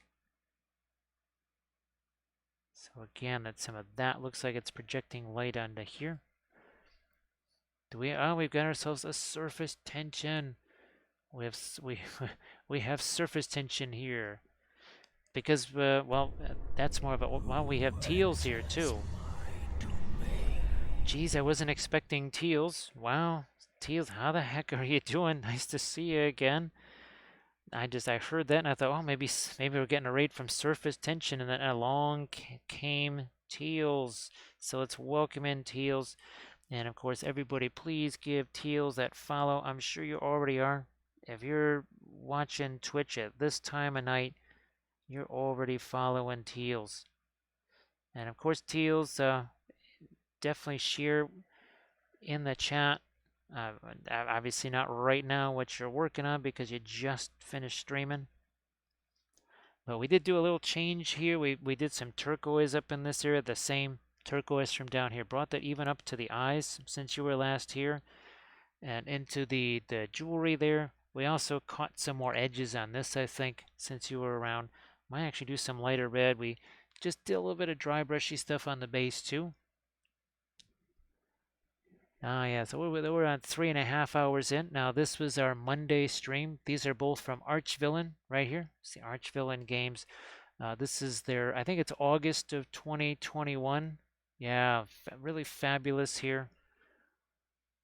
And here's some more. Where's those Mato Rider? There we go. This is also So many, I mean, you love lizardmen like we love our lizardmen here. I think you'll really enjoy their stuff. All right, thanks, Teals, and we'll see you in a bit there. So oh, look at that. We actually have an old style. How quaint. How quaint. We have ourselves an old style bot there, which definitely better than some of the newer ones. Boy, those were really nuts. Here, now I can come back at this little bit of our maybe reflected light on his lips. There. So just kind of intensifying the light around his face. And thank you so much, Armored Wolf. Armored Wolf doing the moderation thing, which is why we all want to also support Armored Wolf. And again, check out all the fabulous basing supplies, the grass tufts, flower tufts, replica nature is what you're looking for. And such a huge variety of the flower and grass tufts.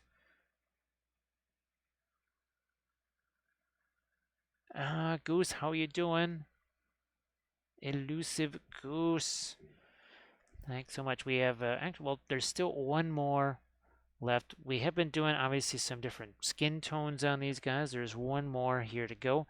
At first, I was thinking this might be a glowy type thing, but somehow I'm guessing they intend that to be water, maybe. But at least we could do some glowy thing here. There's just all these drops that are coming off of it. That's why I thought we'd treat that like water, whereas this is being treated a little bit more like smoke. A little bit more like smoke. Now, what I'm going to do here, see if I can't get me some, again, that's the quinacridone magenta, some of the Egyptian violet. And we're going to go even a little bit darker. It's very much a dry brush, but in order to get this to cover and stick, first of all, super light brush stroke. Second of all, not much paint on the brush. Because, well, quinacridone magenta, that doesn't really cover anything. So another reason why the Egyptian violet's in there, kind of gives it a bit of a boost, a little bit of an assist. Yeah, Elusive Goose, well, normally I'm streaming Thursday night. I won't be able to stream on Thursday, so we thought, well, let's see if we can stream tonight. Where's that quinacridone again? So say we all. Oh, thanks, Surface Tension. Look at that. That's 5 months of subscriptions there, and we could really use a little bit of a sip, so thank you so much. Surface Tension, if you haven't already posted a link to some of that fantastic stuff that you've been doing, oh, definitely do that, because it was, I know folks were really happy to see that last night. No, Monday night, sorry. And everybody, please give Surface Tension a follow. Also on Instagram, not just on Twitch. Also on Instagram. So again, we're continuing with that little bit of a dry brush here of the Egyptian violet, a little bit of the quinacridone magenta. And that just, it kind of enhances some of the lighting. I think in here, all right, that's, I just was throwing stuff in there hours ago. Haven't really done anything with it since. That paint, see, I can actually do something with it. If I tried doing this hours ago, all it would have done was just essentially wipe the paint away. And I'm actually using a brush that has paint on it as a blending brush. There. So again, we just extended that light out a little bit this way. And a little bit in there. Guess what? A little bit in there. Same over there. So we're using a big old, sorry, filbert brush like this. Sorry about that. Ah, there we go. Please go check out the link there that Surface Tension posted, so that you can go check out again all the fabulous stuff that Surface Tension does on his Instas.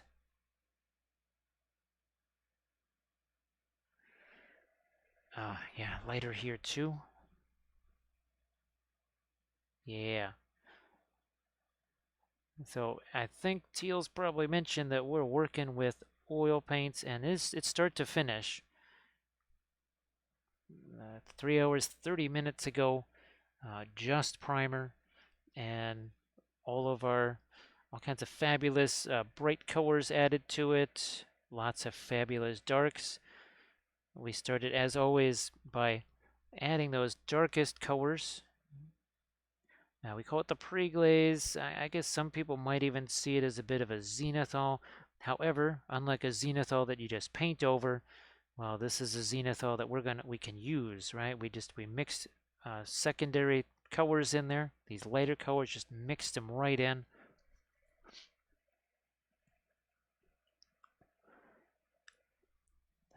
Several differences with the oils. Your lighter colors like these, well, guess what? Those are opaque, so they are going to cover. Your darker colors are the opposite. They tend to be very, almost semi-translucent, if not just outright translucent. So yeah, I'm going to have to take a little different approach with some certain things. The oils are very durable. As you can see, the colors are really intense, aren't they? And I haven't actually used any of my homemade fluorescent paints. Yes, fluorescent oil paints. Same thing with the metallic oils. Powdered pigment, linseed oil, boom, you got yourself oil paint. And it's worked pretty well.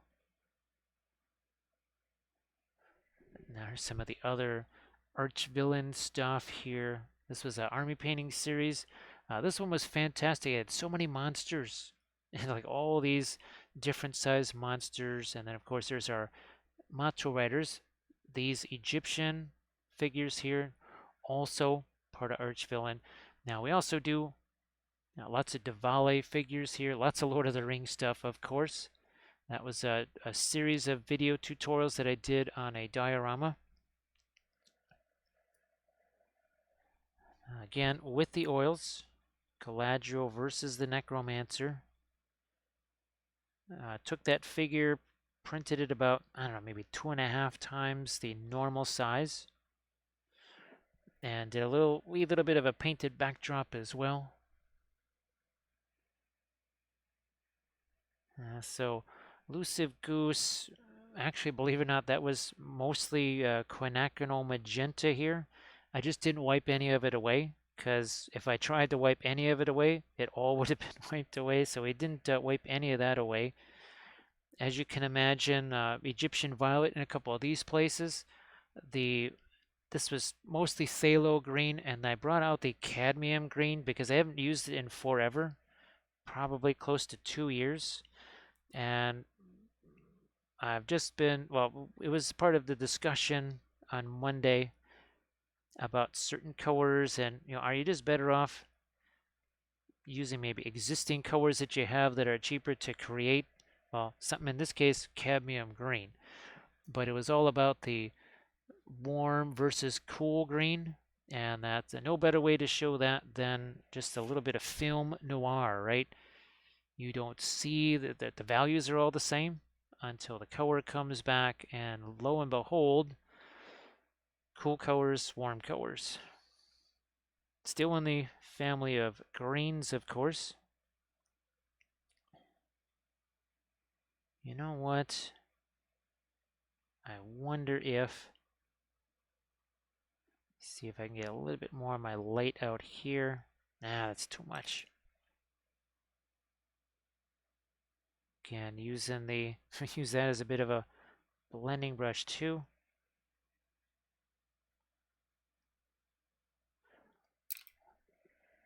What let's see, with the phthalo here, that's pretty much a staining color. Not as intense. Well, not many things are as intense as, say, the Indian yellow or the Egyptian violet. Up here, there's a bunch of the Fanchon Red and Cadmium Scarlet got in there. Didn't really do much in the way of wiping that away either, because if I did, well, most of that would have just come right off, because as intense as cadmiums and the Fanchon Red are, those are not staining colors. Not at all. Now here I might go, you know what? Phthalo green. And I think we've got 3 of them here. Yeah. Hit those. I knew there was something that I just kept forgetting over there.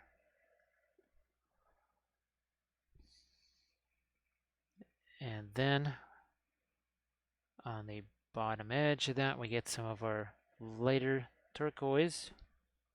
One last hit there. Now we need our lighter edge on top, which might just be straight up turquoise. That's the radiant turquoise.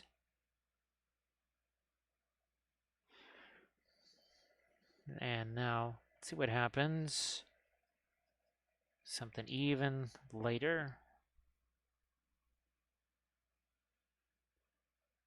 Like so. Okay, and well, looks a bit different. Stands out a bit more.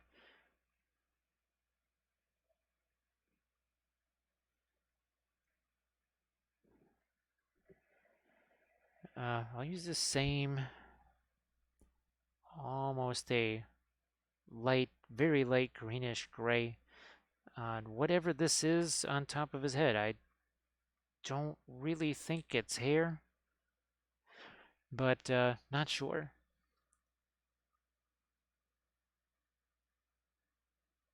It's an interesting little top knot for sure. Get this side of it too.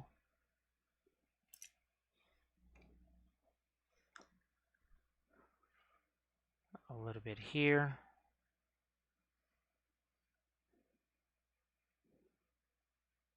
Okay.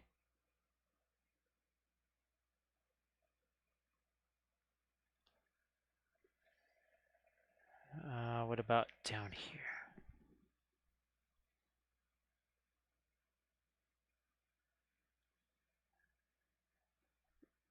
A bit more. There, I suppose I could also think about a pin line wash. We'll just grab our thin brushes here. I'll just go Van Dyke Brown with that, maybe. Yeah.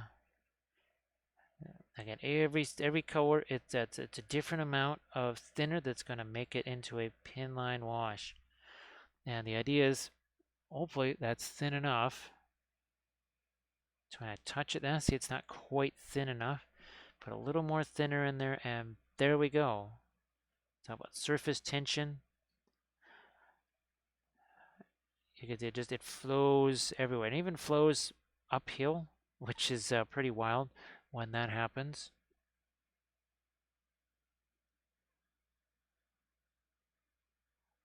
But the thing is, we can't brush that on like you might with, say, a normal glaze. With the oils, you have to have a little different mindset with them. Hello, little hobbits. Spark my ganja. Thank you so much for that follow as we welcome in our newest little hobbit. We have Try 98. Thank you so much. He's like, yeah, I think he wins the smoke ring contest. It's like, well, yeah. This is, yeah, but geez, I mean, if I had a pipe like that, it's like you wouldn't be able to carry this. You're just an old man. Thank you so much for that follow. Appreciate that. So keep going with our Van Dyke Brown over here. There's a couple of spots on this that I almost wouldn't mind a little pin line wash action. That's or panel line wash. Sometimes you'll hear that that phrase too.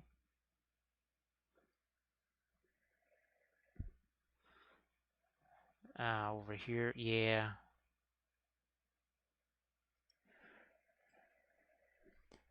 Now, what's interesting is it looks super glossy and everything. In about 10-15 minutes, because it's mostly just thinner, it almost looks like it's dry. And that's the thing about the oil paints is the colors, they may not be dry, but they can be set, which means they're just cured enough to where it makes it a little easier to get more layers over the top. You don't have to work the oils exclusively wet into wet. You don't have to do that. It's just, well, I kind of have to do it here on stream. In my tutorial videos, I don't have to do that. That's why on some of my, when I do a series like that Galadriel versus the Necromancer, there was an awful lot of stuff that was not painted wet into wet because some parts of that dried. It was a 3-part series. Oh, thank you so much, Dry. I appreciate that. I wish that I was better in other languages myself. Even when I was taking classes, I could read and write the language, but boy, if it was spoken to me, I couldn't understand it. And I certainly couldn't speak it, which was a little bit of an issue. I mean, I guess if I could just you know, write everything down and have everybody write everything to me, I guess I would be all right.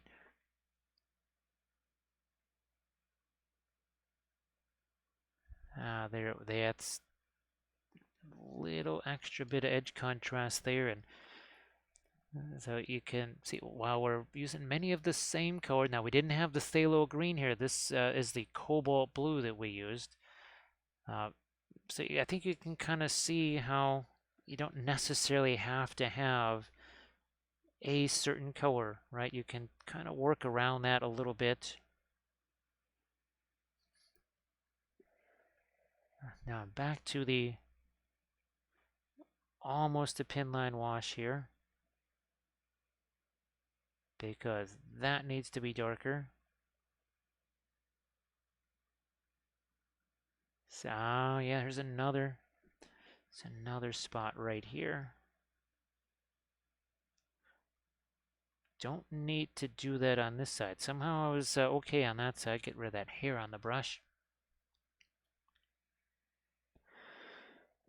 Speaking of brush, I'm going to try and here, we'll just clean this one out, and I want to do a little bit of brushstroke maintenance here because, well, we're getting to be closer to that 4-hour mark, and it's that between 3 to 4 hour mark where sometimes you can go back in and manipulate some of the brushstroke. Now we gotta make sure this brush is dry, so we're doesn't have to be necessarily super clean, but it has to be dry. There can't be any liquid on there, and we're not doing this, we're doing this. Wasn't trying to change the color. What it does do is it gets rid of the brushstroke. Same thing over here. But I had to be patient. We can't be hasty little hobbitses. If we are too hasty, not gonna work. Again, we're just gonna take our blending brush here.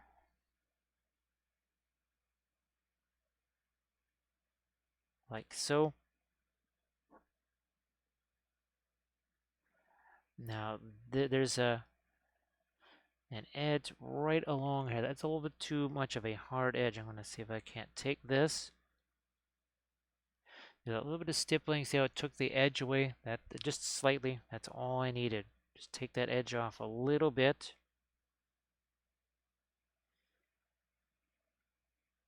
And we'll do the same over here.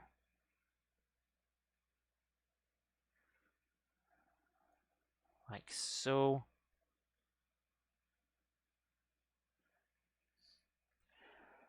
Okay.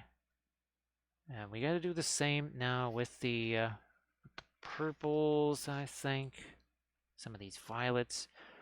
So this edge, a couple of these guys here. So again, I'm just gonna scumble that. So the top one is a little bit sharper, but the bottom one, guess what? That gets faded just a bit. Here is again another weird kind of a brushstroke thing going on. Nothing that a little bit of stippling brushstroke can't cure. Same over here. So a lot of these, instead of going back in and with more brushstrokes, this gets rid of those. But you just don't even know that's happening. That's why every so often someone will ask, using oils in an airbrush, and I say, "Boy, that really, it just, it doesn't make sense. You really don't want to do it for your airbrush anyways. It's not really good for your airbrush or you, for that matter." But boy, it would be like taking a 5-minute task and turn it into something that's an hour. It just, there's so much extra work involved when you could just paint the stuff on. Take the blending brush like this. Nothing to mask. No, you know, have to have the clean out the airbrush afterwards. It's very easy to clean these brushes. I don't use any thinner or anything like that. This is just the Winsor Newton brush cleaner. It's for dried acrylic and oil paints. Kathy uses that for her acrylic paints all the time, and it works really well. Doesn't have any, again, no weird smell or anything like that. I think folks, they just kind of figure that oils involves gallons of toxic stuff. Well, no, this is my thinner, and this is like 2 days worth right here. Oh, look at this. So everybody, ooh, definitely everybody go check out the link that Teal just posted, because that was a little bit of exercise and trying to take all those, all that info that was jammed into the brain at Adepticon, and trying to make that happen, make that a reality, and put it in practice. So go check out that Discord link there. Again, that's Teals, and of course, while you're doing that, make sure you give Teals a follow too, right? Follows are free, and that's what makes Twitch so fantastic. Ooh, why don't we same up here too? Now what I might have to do, yeah, I think I gotta do it. And I might even do it in a little bit of a pin line here. So crazy as this sounds, actually we'll throw a little bit of the Fanchon red into that. Is that too much? I don't know. A little more thinner here. So this is what we did with the Cobalt Blue, if you remember. If you remember. So see that extra little bit of dark there? What does that do? It makes this look like it's actually casting light onto it. So Teals, I'm glad that you were able to, take some nifty classes at Adepticon, and then have had a chance now to try and take some of that and put it into practice, especially on stream, so now other people can get some of that information too. So very nice of you. Oh boy, surface tension, it's I always like to say it's like a shampoo, or it's like conditioner for your brushes. Right? Your hair is getting all kind of dried out and frizzy. You put some conditioner in there. It's because it's like it's restoring the natural oils in the hairs of the brush. Well, you remember the story of I had to do the acrylics on this Emery Hill right here because it just had to be dry within a few minutes. And the acrylics just messed up the brushes so bad. It took almost a week, no, almost 2 weeks of painting on stream with the oils to bring back the brushes to the way they were before I used the acrylics. because, well, the oils, they're not drying up in here, right? They're not, even if they get into that ferrule, well, they're not dry in there. You have plenty of time to wash them out, clean them, which you just don't get that with the acrylics. You don't get that at all. Oh yeah, well, Teal, I'm glad that well, you could remember it long enough, because I mean, while Adepticon was not long ago, it's certainly long enough to maybe have a little bit of time. What was it that I saw in that clip? What was the key thing?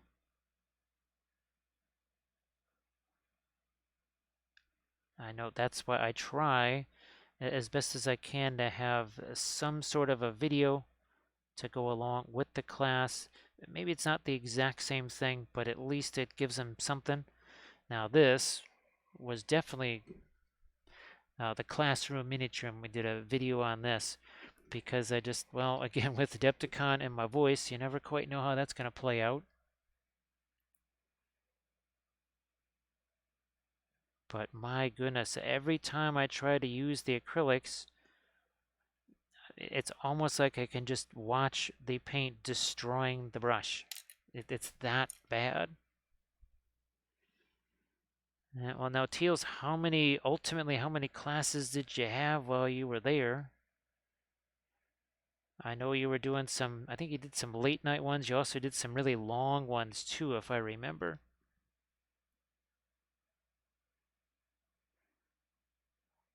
Now, I know I had the one, well, that was the 4-hour oil class.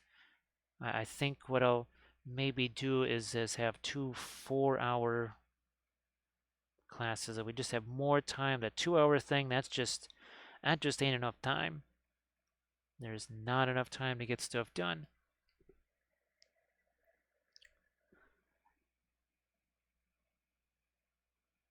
There, it's again a little bit more of the, yeah, a little bit more of the light here.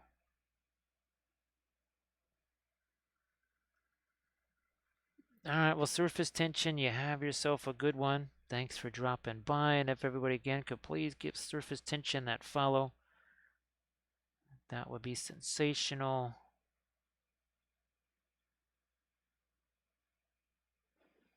All right, what's happening here?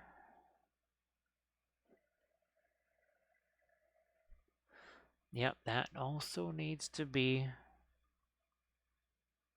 bit like, oh, and yeah, we're doing a little bit of a pin line wash action right here. Down in these crevices.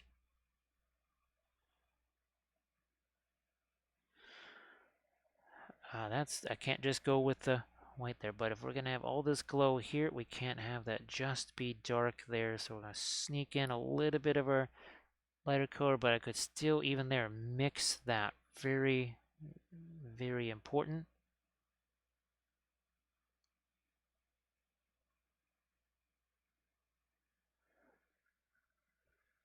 Oh, that's right, 2 days with Banshee, 7 hours a day. Oh, another 7-hour class. So that's 2 touchdowns and, well, almost an extra point and a safety. Now field goal and a safety there.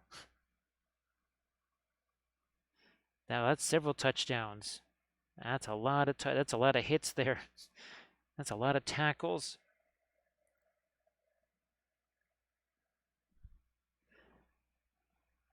And I know that we were beforehand talking about at what point does it just become such a load of information? But I think because you were having some of them with the same people, you were getting sort of the same jargon and some of the same philosophies. So I think that was pretty helpful. Oh, you know what would be helpful is we also get our light over here too. Yeah.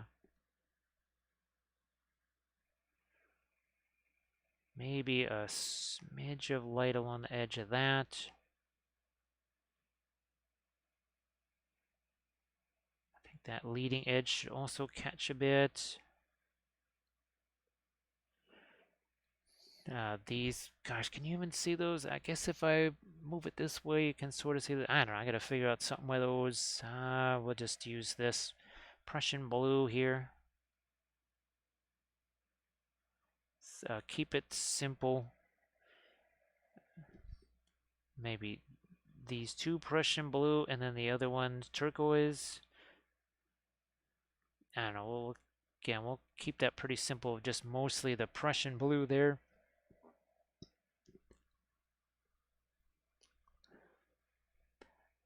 Yeah, well that was when you're doing it for the first time and it's so tempting with all the different classes, everything, it's kind of like you're, oh, what is that? It's the open salad bar or something like that, and or you're at the Chinese restaurant, everything. Just look, you want to try some of everything, the Indian restaurant, whatever, and you just piling stuff onto that plate. Next thing you know, you're eating yourself a whole lot of curry. Right down here, there's a. Now, of course, the one thing about the 3D printing side of the coin is that you have your support divots and other things. Now, of course, Archvillain is. We were talking about how well they research things that are hollowed out like this, right? They do a really good job on that. They do a pretty darn good job on the supports, I have to say. Of a lot of the ones that I do, I rely on theirs. There's other ones. As much as I love their sculpts, I actually will do the supports myself, which is not ideal. I would much rather not have to deal with that.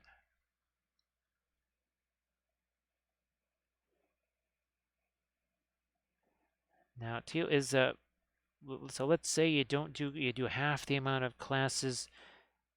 Is there anything else at the convention that you would want to maybe check out that you can't when you're in those classes practically 24 hours there a day every day?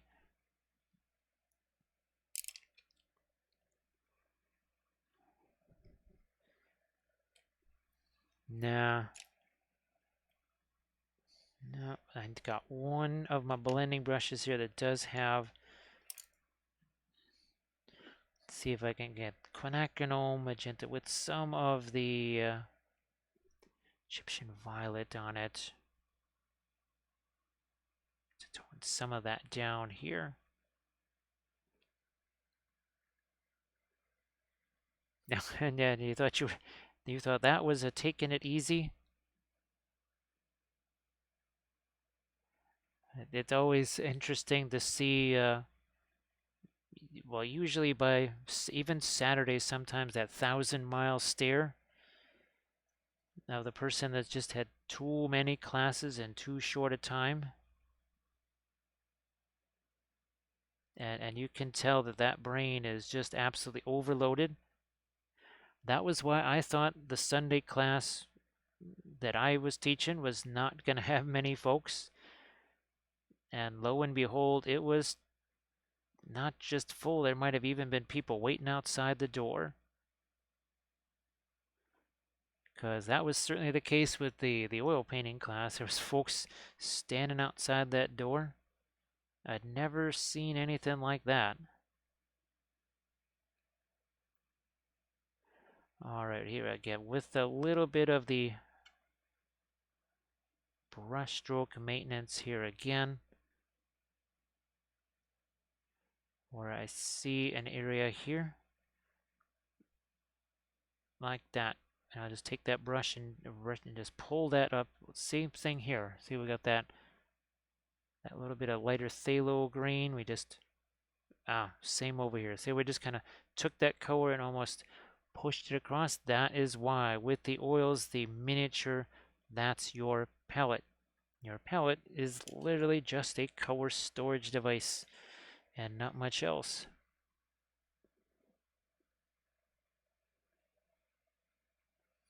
And the demos, yeah, that's there was I think there's always demos going on, but something just tells me this year there was more demos than ever before. I'd never, well, let's put it this way. The vendor hall looked more like a mini Gen Con, like a mini Gen Con than any Adepticons that I remember in the past. The way the booths were set up and the way there was all those demo games being played in booths. I had never seen anything quite like that. And again, I didn't get to see much. It was mostly just, okay, I got to drop this stuff off at this booth, and on the way there, I would see things. Now, my goodness, I don't remember that before.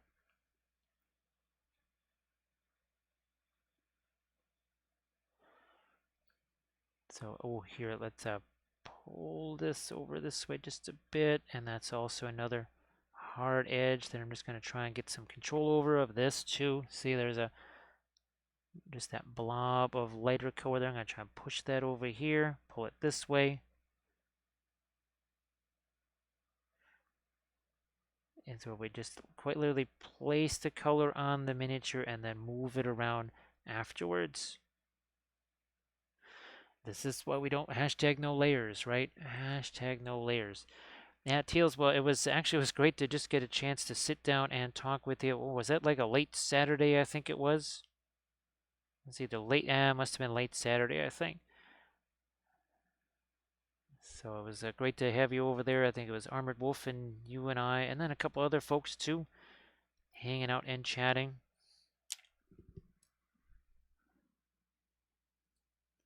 About the only time I get to do that is in those vaunted late night hours. When, well, first of all, it's a bit quieter and there's just fewer folks down there.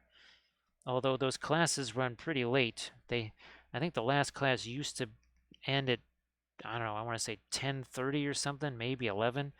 Now it seems like some of those go till past midnight.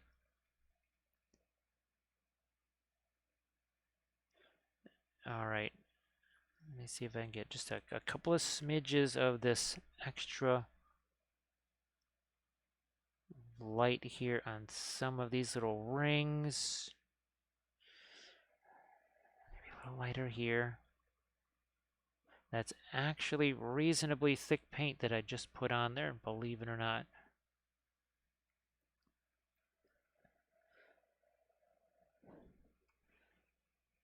And there's so many interesting things to see, and even outside the vendor hall. Now, of course, it was weird not having Ken there. No Badger out in the hallway. I'm sure that he'll be out there next year. I don't know if George and Blackheart will be out there with him.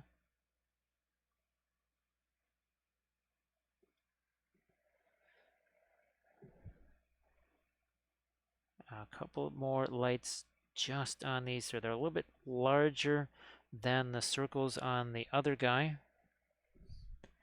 On here you can see a little different size on that one.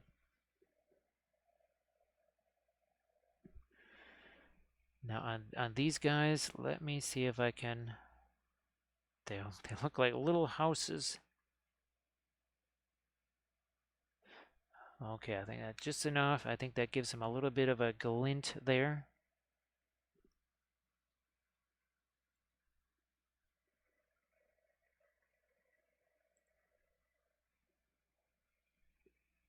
Ooh. Oh, actually, Teals, I think, I don't know if you rated me just as I was rating Drax, but I know I rated Drax. I think it was on Monday, and I could hear him, and then all of a sudden I couldn't. I even shut down Twitch and brought Twitch back up, and he was sort of frozen, and I was like, nothing was moving, and I went, uh-oh. And then I looked at my thing, and it was you had tried rating me, and I went, wait a minute, I was just rating Drac. How in the world could anyone rate me? So it must have happened all at the same time. And I'm not sure if that nuked Drax's stream or not.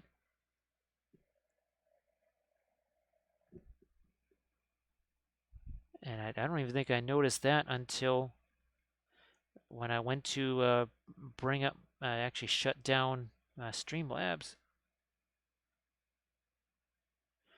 All right, I think we've got our lightest low. Nope, nope, no. There's a little more light there. I still actually have some magenta there, so I was using that again as a bit of a blending brush, even though it's got paint on it.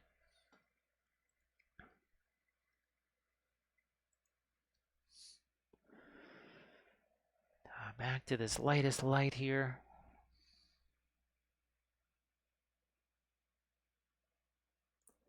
Oh, I think I could use a bit more light down on this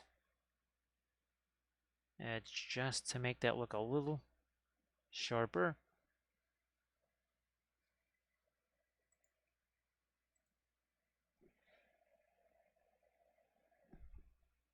So I think, well, I don't know. I'll try and raid Drax tonight just to make up for nuking his stream, I guess, on Monday. Didn't realize I did that. Or maybe that didn't actually happen.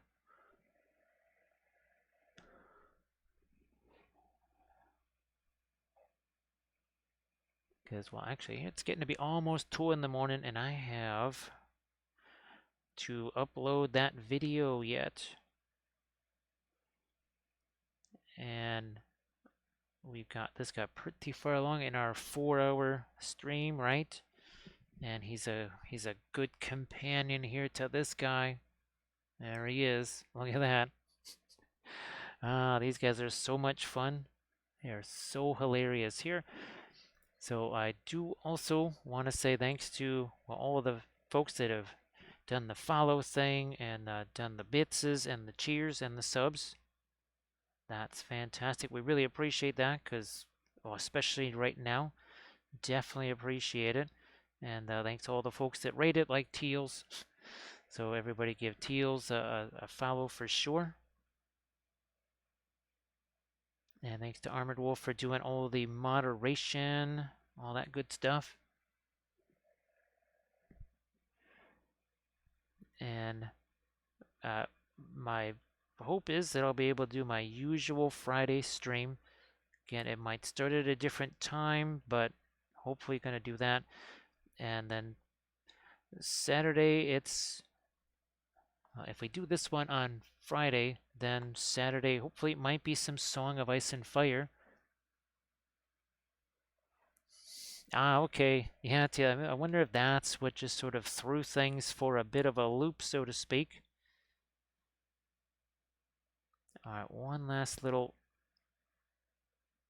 light there, and yeah, we'll use this. Push there we go. I just had to do a little bit of cleanup on that. So there we go. All right, so what we'll do is in a second here, we'll get a raid countdown started for Drax. And everyone can head over there, and he's painting something tonight. Looks like, oh, I wonder if that, no, I never quite know what he's working on sometimes, because he's, that could be a Big Child Creatives or something. There we are, look at that. So, I think that's pretty nifty with our crazy Magenta Glow, right? And there was no Cobalt on this one. Oh, right, Ken Wife. Oh, thanks, Moe, and thanks, Armored Wolf. Appreciate that. So, right, Ken Wife. I hope